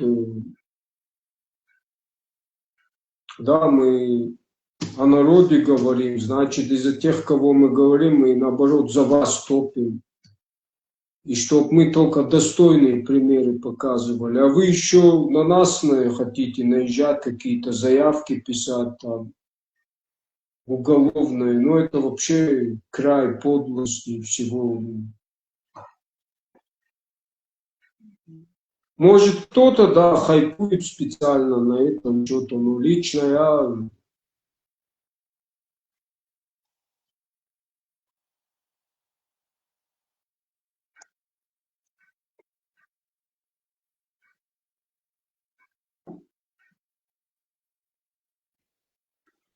Алане, Широсух рисовать, Байрай. Ну, я 8 лет на танцы ходил, национальный даже, балет там был, народный, а потом последний я в изобразительное искусство, 9 класс. Ну, там из-за оценок хотели меня вообще со школы. Там я на борьбу ходил, вес прибавил и что-то там. И мама пришла к директору там, дайте шанс, он привык к школе, все, не это. Ну как, да, тут 8 лет дети учились рисованию уже о том, что он сможет год один. А мама в слезах там, короче, дали шанс, и еще я походил там месяц, чтобы меня приняли. И, может, короче, приняли, ну, чудо там будет, если он вообще закончит, потому что, ну, люди сколько рисуют. А я, короче, в конце у меня самые лучшие оценки были по рисованию изобразительному. Не потому, что я там, ну, способности проявились. И вот потом на дизайнера, ну, там что-то не получилось, то в МВД поступить хотел, там тоже с деньгами что-то не то. Потом физвоз, там тоже, и в итоге на психолога закончил. Потом все это оставило, потом вот когда тема о культуре возрождения туда-сюда, и я начал тогда снова, ну, выставки еще были до этой темы, там, на космический лад, называлась «Бесконечность». А потом вот, когда в эту тему углубился, там, культурные, там, то цель поставил и на национальные темы начал делать выставки туда-сюда. Вот так. Поэтому у меня свой стиль разработался. Так чуть-чуть база есть, но у меня по своему стилю.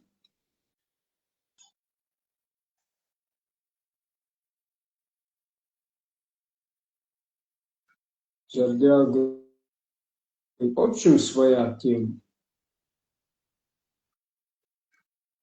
Ладно, если что, пишите. Всех благодарю за внимание. Всем правильных дорог.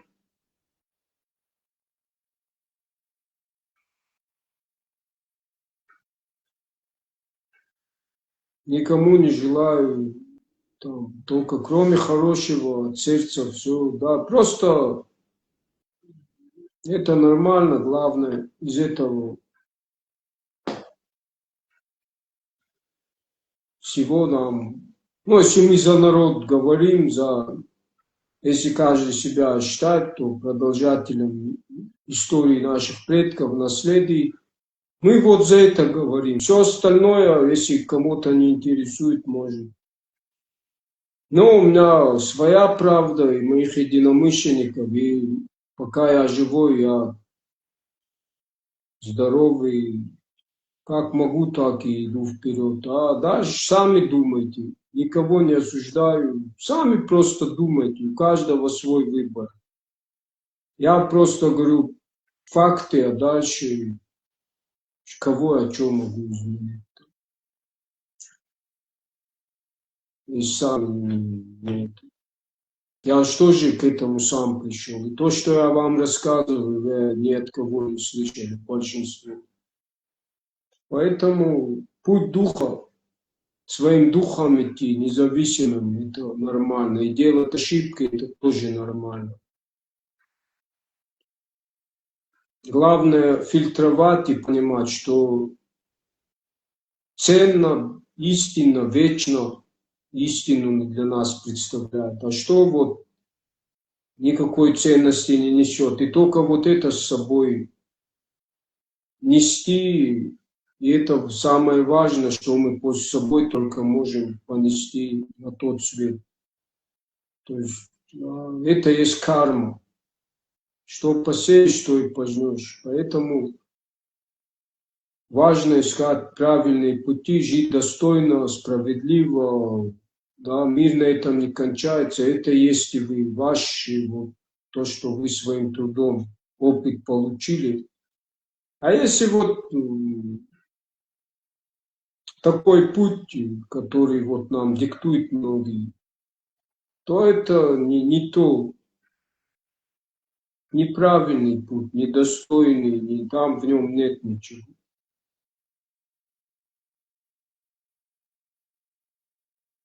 Ладно, всем правильно рук, расфандак таута, ванаттаба. Кавра берават, вастурги варахис фарс.